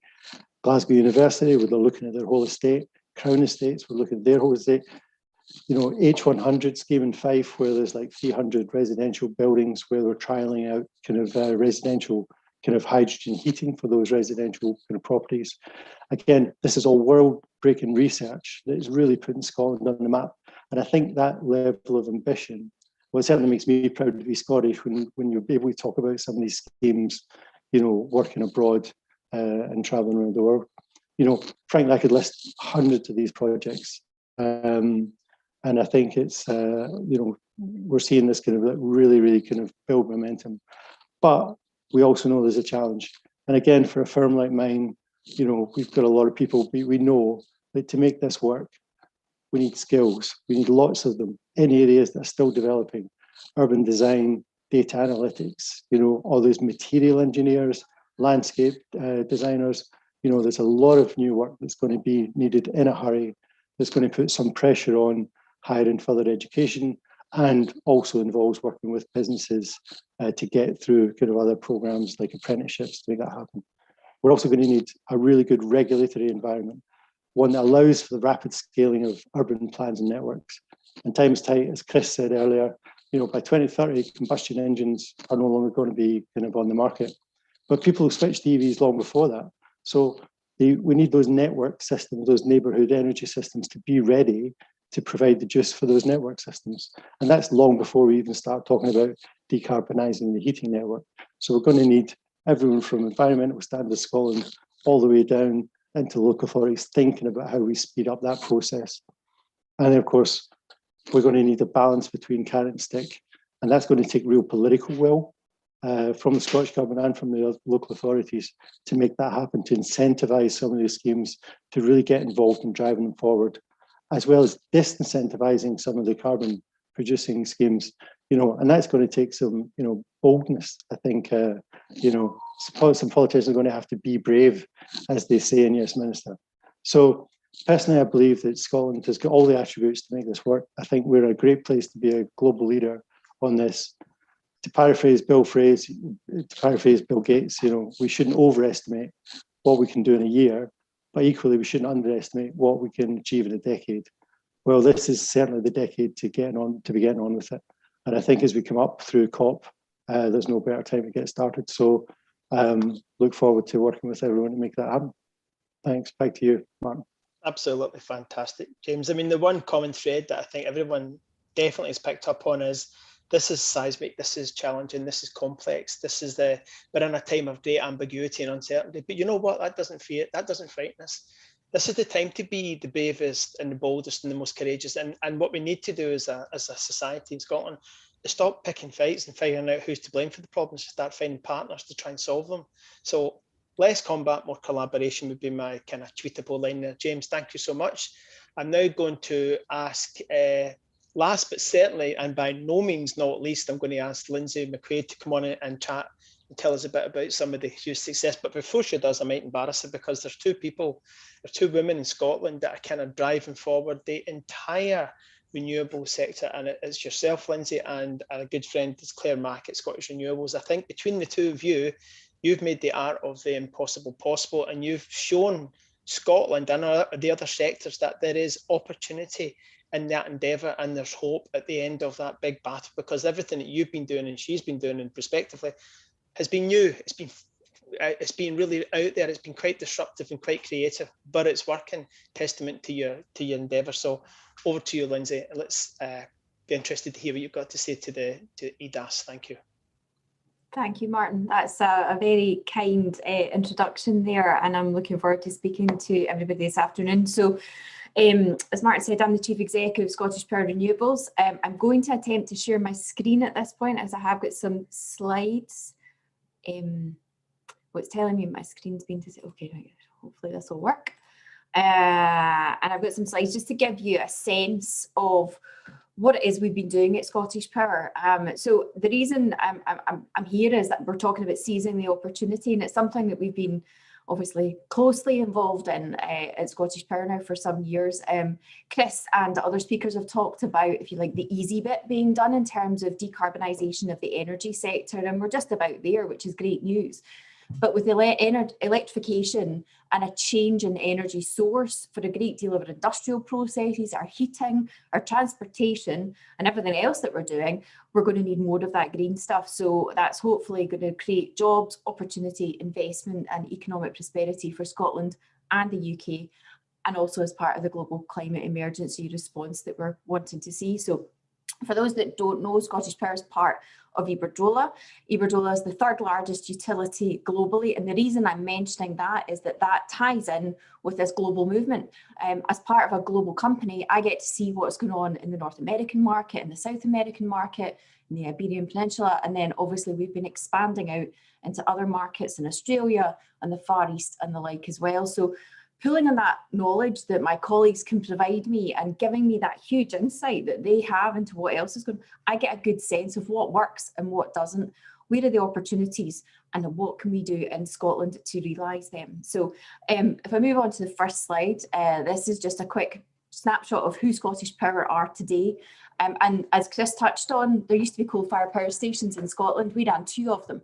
They're now closed quite a while ago, and that means that 100% of our generation at Scottish Power is now coming from green energy and sources, predominantly wind, but we're also pushing out into other forms of generation such as solar, and also looking to bring in battery storage as well to complement that.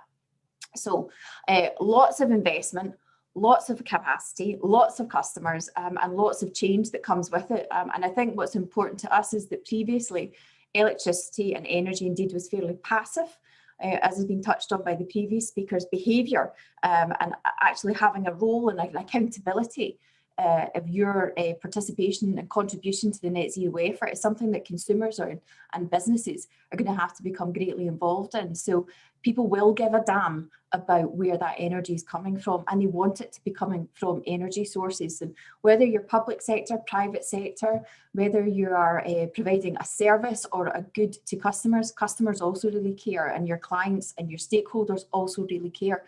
That public awakening that Chris touched on, that consciousness has absolutely increased, and I think particularly over the period of the pandemic. So it's good to see that degree of buy-in and indeed increased understanding of what the goals need to be.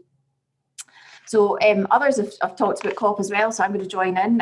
Scottish Power are a principal partner of COP, and we're delighted to be so, along with other corporates that are sponsoring and inputting to what will be a really exciting period in Glasgow in November. As a bairn of Glasgow myself, I'm absolutely delighted that I've been able to foster not only my educational career, but also my professional career, and also my contribution to net zero from just up the road from where COP's going to be held. So in terms of this picture, this image, it shows that Glasgow is really at the heart of it, and it's got all the elements that we've touched upon today, whether that's electrification of transport, industrialisation, whether that's active travel or electric vehicles. There's something in there for everybody to take a part in. And part of the reason Scottish Power is there is because we realise we've got a leadership responsibility in there. In terms of net zero and decarbonisation, they've been very much part of our vernacular and part of our strategic thinking and brain for a number of years. You know, they've really been at the focus of everything that we have been doing. So sharing that experience and understanding and knowledge is what that we hope to do through COP. We're also excited to be collaborating, not only with our international colleagues, but sharing that knowledge and understanding with other stakeholders that will attend COP, and sharing that experience that we've had as we've transitioned to a much cleaner and greener future. And then most importantly, as has been touched upon by Councillor Aikman, by Chris, by Kirsty, and by Kerry, the legacy that we're hoping to deliver, this Glasgow agreement that's been talked about, I think everybody would be delighted if that was the case, and we actually do set the bar high enough that we achieve the goals of net zero. And again, I think what was particularly important in the comments that were made is that 2045 and 2050 are really just around the corner in terms of the action that's actually required today. So this is a pretty picture, but this is what's behind that picture. So not only are we investing in renewable generation and the networks to connect all of that, these are also the other initiatives that we'll be running in the run up to COP as well. So we're collaborating with a great number of our stakeholders. We're investing in examples of infrastructure. We are promoting our 100% green tariffs, and we're also supporting the mobilisation of young people in their voice and contribution to COP as well. So I thought that was just an interesting context to put some colour behind that picture on the previous slide. So if I move on to actually what we're doing at the renewables side of things, obviously the targets have been set upon and talked about quite extensively this afternoon, but in terms of that mass electrification, yes, we've done quite a chunk of that already, and Scottish Power is the largest operator of onshore wind generation in the country. But there's a heck of a lot more that we're going to need to do if we're going to decarbonise electricity to power our cars, to power our heat systems, to install all those heat pumps and keep things running. And most interesting for me as well is what we're going to do in those hard to get to sectors. So industrial processing, heavy haulage and the like. Green absolutely has a role in making green hydrogen come forward as well. There seems to be a positive aspect to that as well. Why produce hydrogen if it's coming from carbon emitting sources? We have to be using the cheapest form of new generation, which is renewable, to generate that hydrogen output as well. So really interesting to see everything that's going on in there. And Scottish Power again have announced a number of projects, and I'll touch on them later in my presentation. So in the next 5 years, or over the 5-year period that we're in just now, we'll be investing some 3.7 billion. So in the context of Chris's numbers, obviously I'm going to need others to join with me as we tackle the challenges that are there. But that's a pretty good start, I'm hoping you'd agree. And within that, I've got plans to develop and build 2.1 gigawatts of onshore wind, batteries and solar. Now, you will note that offshore wind isn't part of that right now, and that's just down simply to logistics and the planning process around offshore. These are behemoth projects far from shore, and they can take a lot of work in the planning and development stage as well. The other technologies I've mentioned are a wee bit more fleet of foot, and in terms of that, delivering that future and delivering and having action in the short term, onshore wind really does present a massive opportunity for Scotland. Solar, even now, with costs and innovation there, is also making inroads into the Scottish market, albeit it's a very grey day to hear in Glasgow today. So that money is also going to be supporting our development of our East Anglia hub, an additional 3.1 gigawatts. And I'm also going to be pushing on with a further pipeline that will deliver after 2025. So gives you a snapshot about what we're doing, the activity that's on the ground, and the push that's happening certainly within our sector to make net zero happen. So aside from just doing these discrete items, we've also been thinking about how do we get better efficiency? What do we do to get the best value and create further opportunity and use the infrastructure that's already there? So a great deal of what my team have been doing over the last 2 or 3 years is looking at our existing fleet of assets, some 2.8 gigawatts, and how do we then mix and develop a hybrid approach, a co-located approach. And one of the best examples that I can give you today is our Whiteley super battery that's currently under construction. Whiteley is the largest wind farm in the UK. It's second largest in Europe, some 539 megawatts, just located south of the city. And we're going to be installing a super battery there. Now that super battery, I took a site visit up on Friday afternoon. It's roughly the size of half a football pitch. It's got 45 kilometres of cable in there, which is quite something to get your head around in terms of distance. And that is going to augment the wind capacity that the wind farm already has and provide services to the grid, as well as generating and providing power to grid when the winds are perhaps lower than you would otherwise expect in Scotland. So a really exciting development, and I've already got another 4 construction projects for batteries underway as well. So coupled with low cost renewable generation, batteries will help smooth out that profile, provide services to National Grid so that it can be resilient and flexible in its operations, and that they're not having to pull from fossil fuel forms of generation to develop and give those services to stabilise the grid. Another point that I'm going to touch on this afternoon is in repowering. So some of our sites are indeed over 20 years old. It's quite something. Some people still perceive wind to be new. It's really not new. It's not quite middle-aged, but it's certainly maturing and is a very proven technology. So we are now at the stage where we are repowering assets. We've done so successfully down in England on 2 occasions, where we have trebled the installed capacity and quadrupled the output, but surprisingly with fewer turbines. And that's because of the technology shift that we've seen in onshore wind as well. And I'm very much looking forward to having the opportunity to do that in Scotland too, because right now, if we didn't do that, we would see 8 gigawatts of otherwise useful capacity leave the system at a point where we need everything to come on. So again, a really good big point for us to be making sure that the policy levers and the frameworks are there to ensure that repowering can be delivered. And then in terms of new technologies, very exciting for us, we've embarked on our first hydrogen project as well, with planning submissions made just last month. This will see a solar and battery project accompanied with an electrolyser installed up at Whiteley, as the site we've just talked about as well. And it is really the first of the Green Hydrogen for Scotland projects that we're looking at. That site is hopefully will produce up to 8 tonnes of hydrogen each day. And we view it as being the first of those type of projects to really get to those hard to decarbonise heavy processes, haulage processes that really do need something that isn't perhaps electricity based. So green hydrogen we see as being something that is something going to be really, really important in the future. We move on.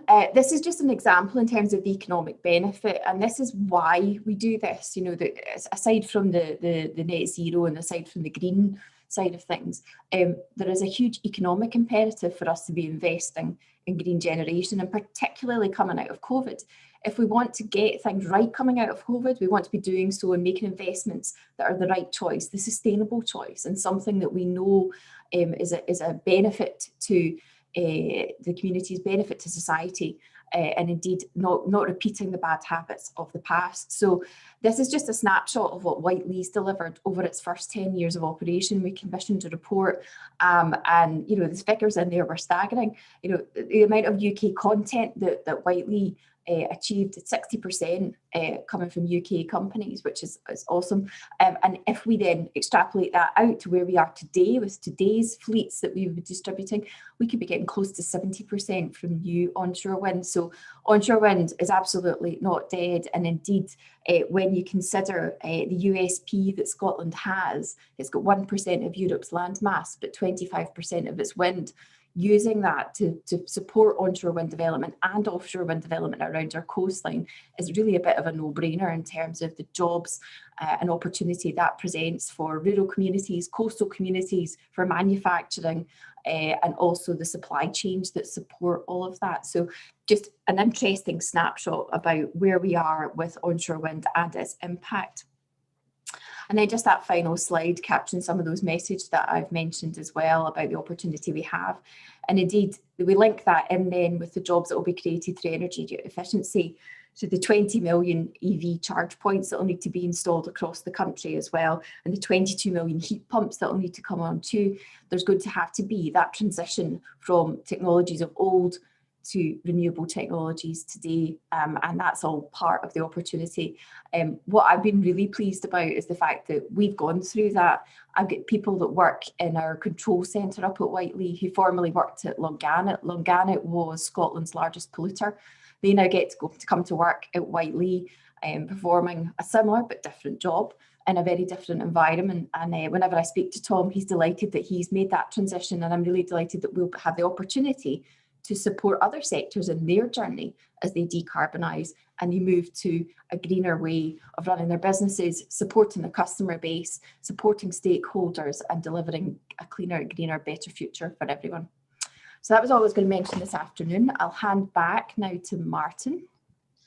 That was fantastic, Lindsay. Thank you so much for that. I've got a couple of questions coming in for yourself and James, but I just wanted to mention my history with Whiteley's. I was a young once environmental health officer working for East Renfrewshire Council, and I remember I was a very young Keith Anderson. I think he was communications manager or something way back in the day. He was very fresh-faced and young, still looks young, and he came into the council, and I brought East Ayrshire and I think it was South Ayrshire, and it was a bunch of councils sitting together trying to figure out how we could collaborate on this unusual prospect that he at the time was telling us was going to be a big tourist destination. We were all going, are you sure about that?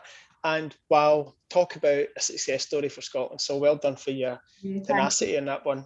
So, well, to put some numbers around that, 250,000 people choose to visit Whiteley, visit a power station ostensibly every single year, and we've had over 800,000 people coming into our visitor centre. So I think of it more as a country park nowadays than a power station, which is a bizarre way of looking at it. It is, it's fantastic. But that's the transformation we need. We need to see yesterday's challenges as tomorrow's opportunities. So on that point, before we get to other better questions, I just wanted to mention is that both organisations are up in Scottish Power Renewables, used to dealing with big scale, large infrastructure projects and so on. And when they come a calling, you've got the expertise that you can call on to. I think one of the challenges I think Scotland will face, and Chris touched on it, and we all know about it, it's a little secret, is that we're not very good at pipelining. We're not very good at having, green investment perspectives ready to go. Susan Aitken mentioned that it was an opportunity, but for me as this novice in Scotland, sitting waiting at the eyes of the world coming to Glasgow, and we'll know about Mark Carney launching the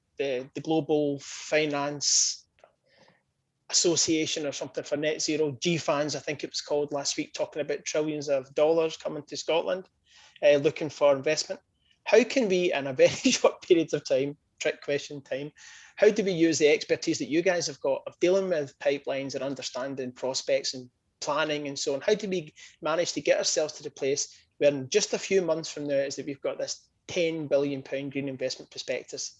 So maybe start with you, James, and then maybe Lindsay, if you can give us a couple of top tips for that before we go to the other questions. Thank you. So I think, it is exactly that's the pipeline. It's about trust and confidence in that political will to actually deliver over a long term, trusting that the policy isn't going to shift and suddenly all bets are off, or we're pushing it back to a couple of years because we don't have the budget. It's that trust and that political will to say, no, we're doing this, and actually builds confidence. Once that's there, the financial community is all over it. I mean, then your challenge really is how do you get the regulatory systems in place so that, you can channel that private finance in to create the opportunities. I mean, I think when you look at some of the big public projects, they're very cautious about having private sector funding in there. But as you've kind of mentioned, I think in your introduction, Martin, the investment gap between what governments can actually do and what the country needs, that somebody has to fill that. So we'd really need that regulatory framework to actually put in place channels and procurement processes that will get that private funding in there, because I can guarantee you the money is there. There's a wall of money looking for green, sustainable, adaptive, resilient projects. So it's that front end piece that needs to be done, plus the political confidence to have that surety that it's going to run through the process. I mean, I suppose the targets are set, so I know targets are targets, right? So 2050 UK, 2045 Scotland, but there's other countries that are 2030 and 2035. So are we really saying that the best we can do is being 15 years behind Norway and Denmark and Finland, etc.? Just throw that as a provocation. Lindsay, how can you help us understand how to do this in a far more collaborative, expedient fashion? Well, I think it's about understanding your model and what your outputs are and what impact if you fail to address these risks.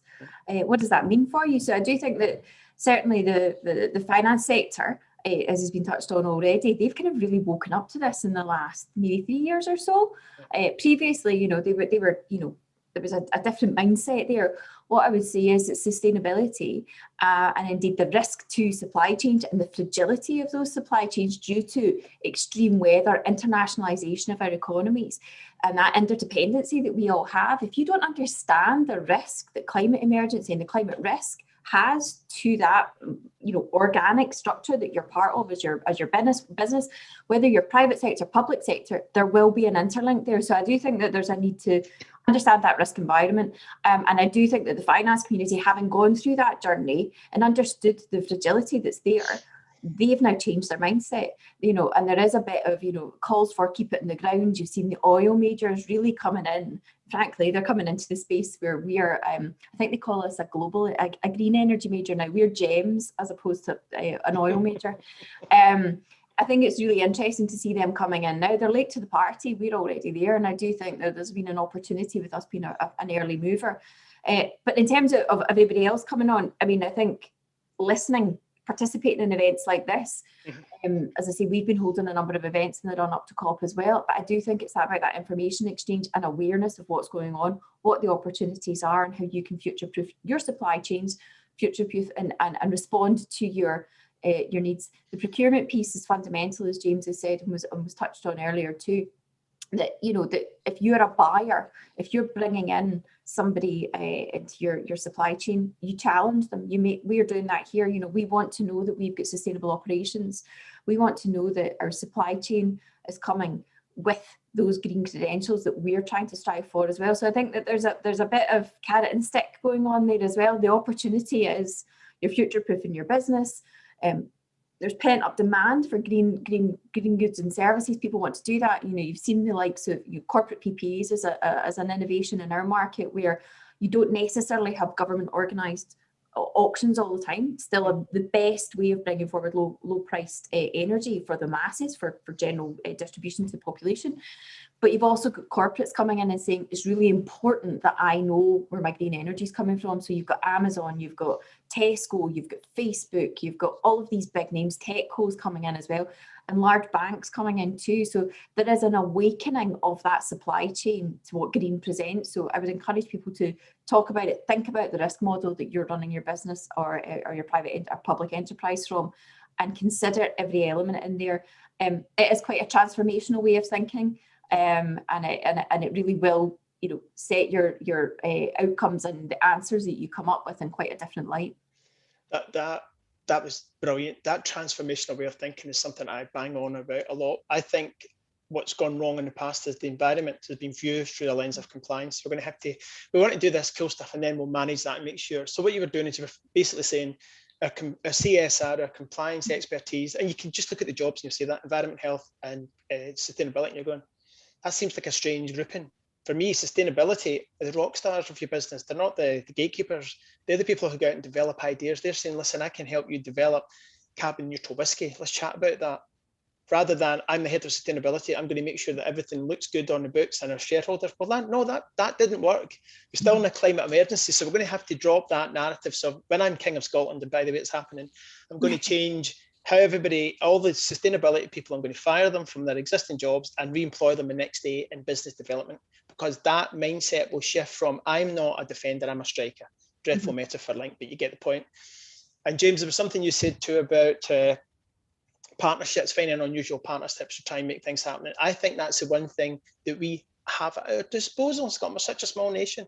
We're 1/700th of the world. Why would people care what we do? Well, they'll care because it matters to us.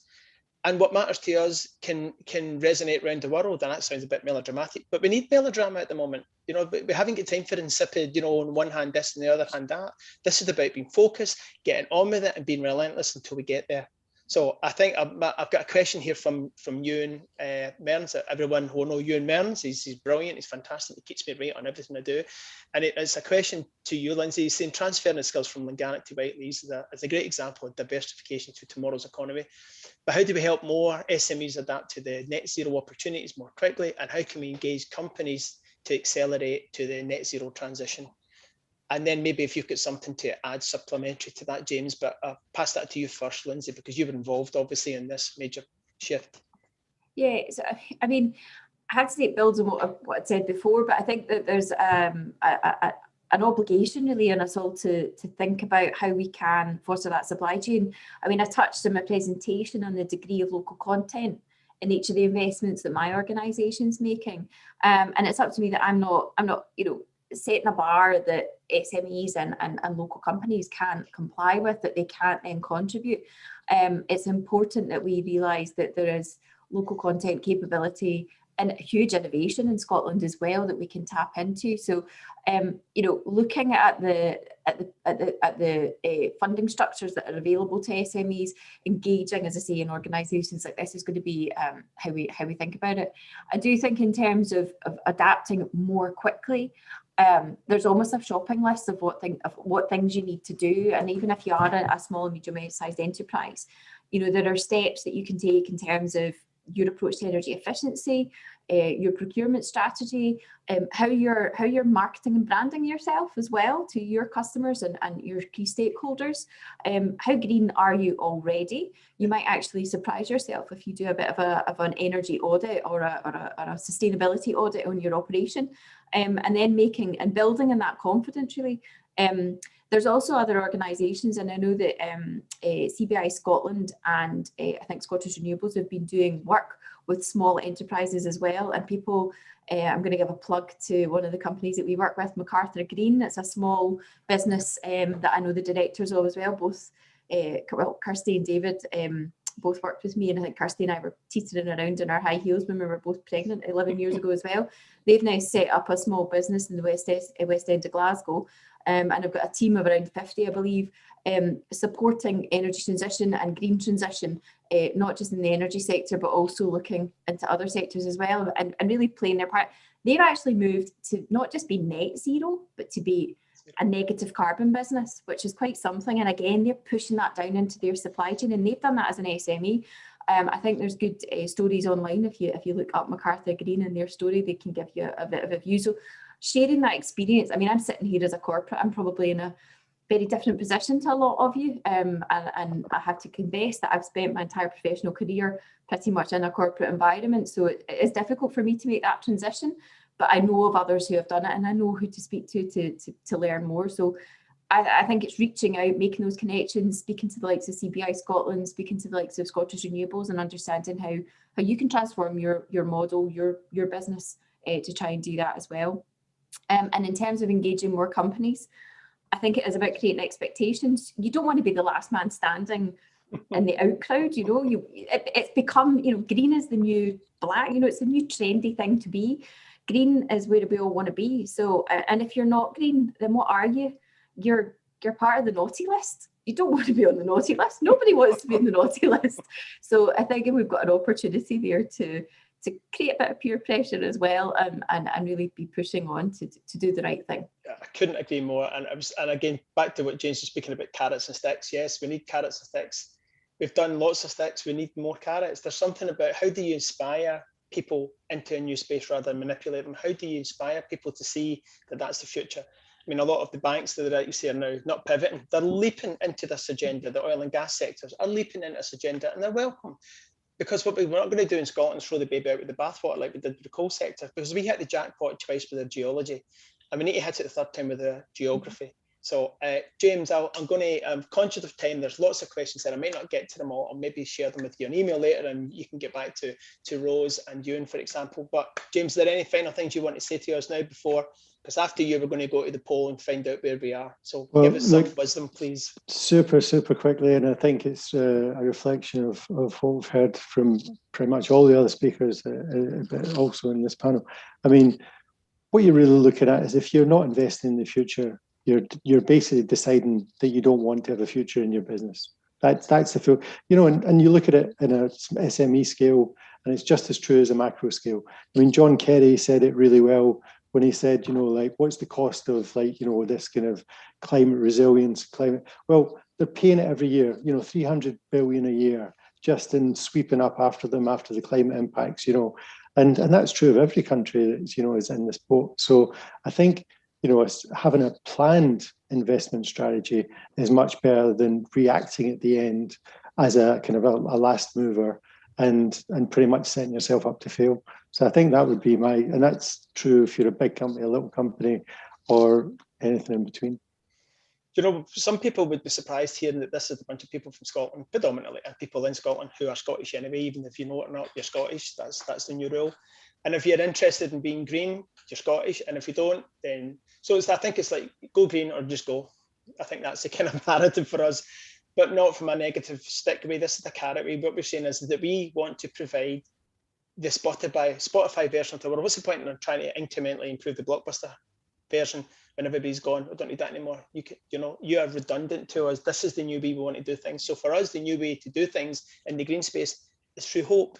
It's through optimism, it's through enjoyment, it's through prosperity. It's not through miserable endeavours, you know. Greta Thunberg would describe being green, and when you read it, you think, very enticing, to be quite honest, you know. I still like to have the odd steak and I still like to go the odd holiday. But actually, the reality of a proper transition is we can do everything using innovation and using creativity and being on our toes. So I'm going to ask my pollster, Elizabeth, to come on and tell us where we are for the polls, and then I'm going to speak for another few minutes. And the highlight of the day for you all, I'm sure, is going to be Liz, the chair from EDAS, is going to come on and knock all of our socks off. So have another pair of socks quite nearby. Over to you, Elizabeth. Thank you very much, Martin. And before I can share the results of the polls with you, we have one final poll to share with you. So just putting that QR code back up on the screen and the link as well, so that you can all get back into Menti if you've logged out. If you refresh your screen on your phone, it will take you back to the correct page that we're on. So let's have this final poll up. What roles do you think EDAS should be playing in this agenda, or should play in this agenda? So if you could all just pause just a second to let you put that up, to let you answer that. Remember, you need to hit that yellow submit button, or we won't be able to see your results in there. Now, while that's going on, I am going to bring up the results from the previous polls. Just bear with me while I juggle screen shares, and there we go, back to, there we go. So the first question, what sector do you work in? I think we saw that trend coming up as people very quickly answered that right at the start. We can see that public sector, without a doubt, is the biggest one, with the academics being the smallest there. Small but perfectly formed, I'm sure. Next question was, to what extent is your organisation currently focused on helping businesses and other organisations transition to a net zero future? Well, I don't think anybody's surprised to see that that's, the most have said it's one of many top priorities. I think we've all got so many priorities coming out of the pandemic and such, but I think the pandemic has helped focus us that the net zero future is something that we have to focus on as well. So lots of us juggling there. And finally, what is or should be the biggest priority for your sector or organisation during the 2020s in supporting a just net zero transition? Well, up at the top of the poll there is helping businesses identify and address net zero economic opportunities, which is no surprise either. And attracting the investment needed to support the net zero transition. And I did see comments in the poll, in the chat, relating to that as well, that there is a resource that has to go into reaching this net zero. And when you're just recovering from a pandemic, how do you fund that as well? The results will be shared with you after as well. And let's just have a wee look and see how that last final poll is going there. And it's quite close actually, but coming out on top just is developing a community of practice to transfer best practice between practitioners, which I think is a great theme. If we all work together, we can get there. So that's the polls finished, and I will hand back to Martin. Thank you. And again, a virtual applause for Elizabeth, my chief pollster, who now John Curtis is quaking in his boots. So thank you for that. So I like that last poll when it said no one said you were doing nothing. So I like that. So no one said none, you don't have a role in this. So you know, you're not doing nothing, you're doing zero. So there's a wee strapline for you. So I've just got this quick last comment, and I'm going to put it direct to EDAS via your chair, Liz, who, by the way, I'm a huge fan of. So the first thing I would say is, we've heard the experts.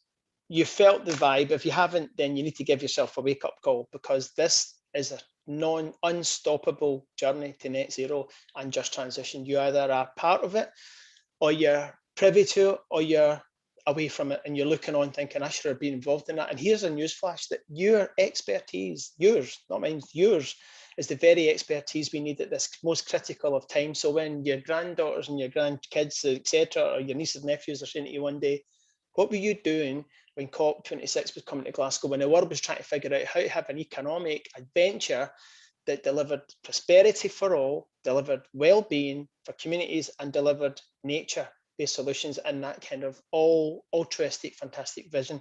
Were you looking at processes? No. Or were you looking at outcomes? Let's think about outcomes. So an outcome for me today is just to say thank you to you all. Thank you to EDAS and you, and by the way, there's a bunch of people behind the scenes who you can't hear, who are in my ear, who are unbelievable. They are the real heroes of today. They are the kind of NASA people who make sure everything looks swimmingly effective here. And Elaine and Alison, you're all wonderful, and I just think you're smashing. So my call to action to you, Liz, and to EDAS and the community, and your community, your partners of your community, is, are you going to be the Economic Development Association that Scotland needs at its moment of time, at its greatest opportunity? And how do you bring about this change in the system so that a lot of the problems and challenges that we're focused on today about how do you get the sums right, how do you get the narrative right, how do you keep the hope over fear?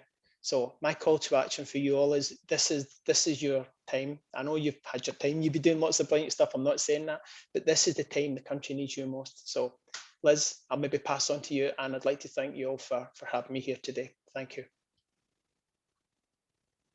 I think you're on mute, Liz. Sorry about that. I was just saying thank you, Martin. Thanks so much for doing such a tremendous job as host this afternoon. It's quite frenetic. I think you're absolutely right. We're on a group chat in the background, so we've all been chatting madly at each other. So it's been quite a pace this afternoon for us all to be working at and trying to listen and take in and think about what this might mean. But I think, you asked the question, is EDAS stepping up to the challenge of this? And I want to say right away, yes, absolutely.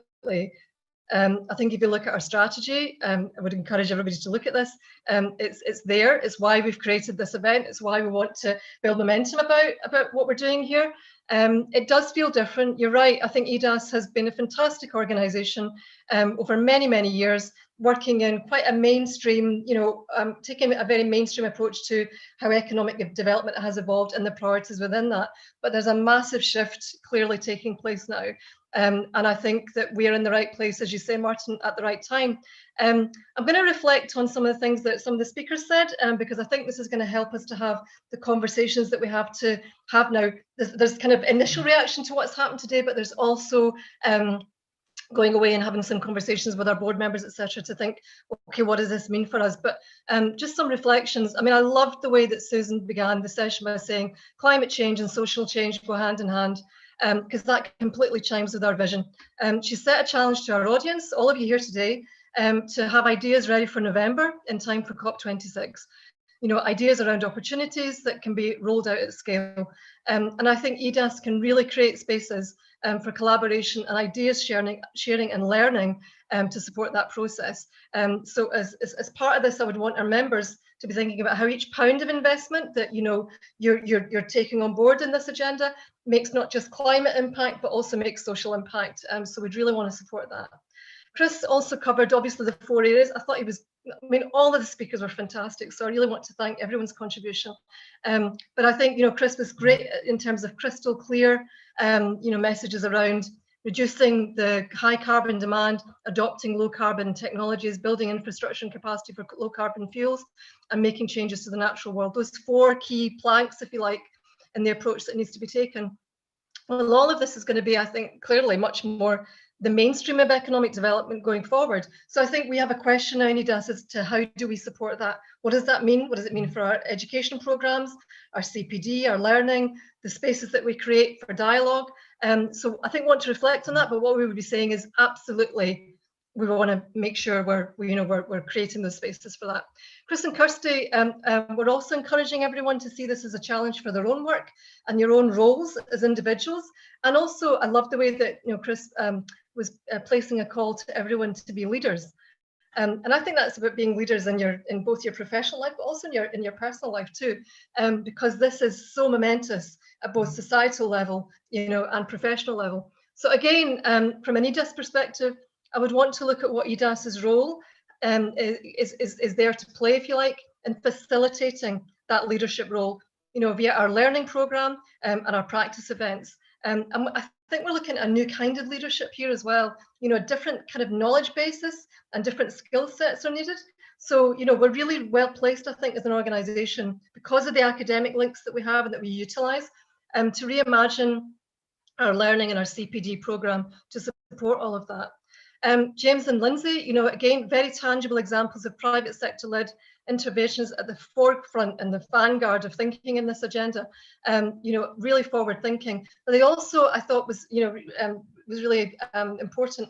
Clearly, we're making the case that, it's about coming together, bringing in new partners, new interests. They mentioned finance, NGOs, all parts of the public sector, not just economic development, all parts of the public sector. Social enterprise as well is clearly part of all of this. Small businesses. So collaboration and how to do this to great effect is also part of our support work in EDAS, I think, going forward. I love the simplicity and clarity of the 3 themes, that Lindsay was describing, leadership, collaboration, legacy. I think that's actually a really good way for economic development practitioners to frame the work that we're doing around this agenda. So I think in summary, what I would say, EDAS, we've got the audience, we've got, we connect to the economic development community. We're going to continue to create spaces for sharing and learning. And we're looking to create a community of practice, actually, to give this focus. So I'm really pleased that when we saw the kind of results of the poll at the end there, as you say, Martin, nobody said we shouldn't be focusing on this. And actually, everybody said that, all of those themes should be brought forward, but actually the community practice one was the one that was in the lead. So we'd be really keen, obviously, now to get that moving as quickly as possible. So we're here, I think, really to keep the profile on this, keep the conversations going, foster thinking, foster engagement, linking experts and practitioners in the field, very much focusing on the way to bring the aspirations, all of this into reality through practice and in pragmatic ways as well. So I hope that answers the questions, Martin. I'm not sure if you're still in dialogue mode or not, but I want to Oh, good, good. I hope that's sufficient in my summary, but I think the answer is yes, we're here and we're really keen. And I think, the energy, I know we're not in the same room, but I think the energy and the momentum and the pace that has taken place this afternoon, the ideas, all certainly make me, and I know the rest of the board and the people who are in our membership really enthused about what we do now going forward in framing our response to this, and we're here to support that process. So absolutely, we're on board.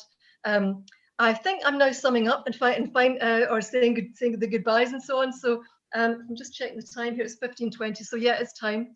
So can I just, as Martin said, thank all of you for attending today. I think it's been a tremendous event. Really enjoyed it. Really, top-notch contributions from all the speakers. Fantastic hosting from Martin, and great support in the background from Elaine and Alison and Holly and Elizabeth again. So thank you so much for that.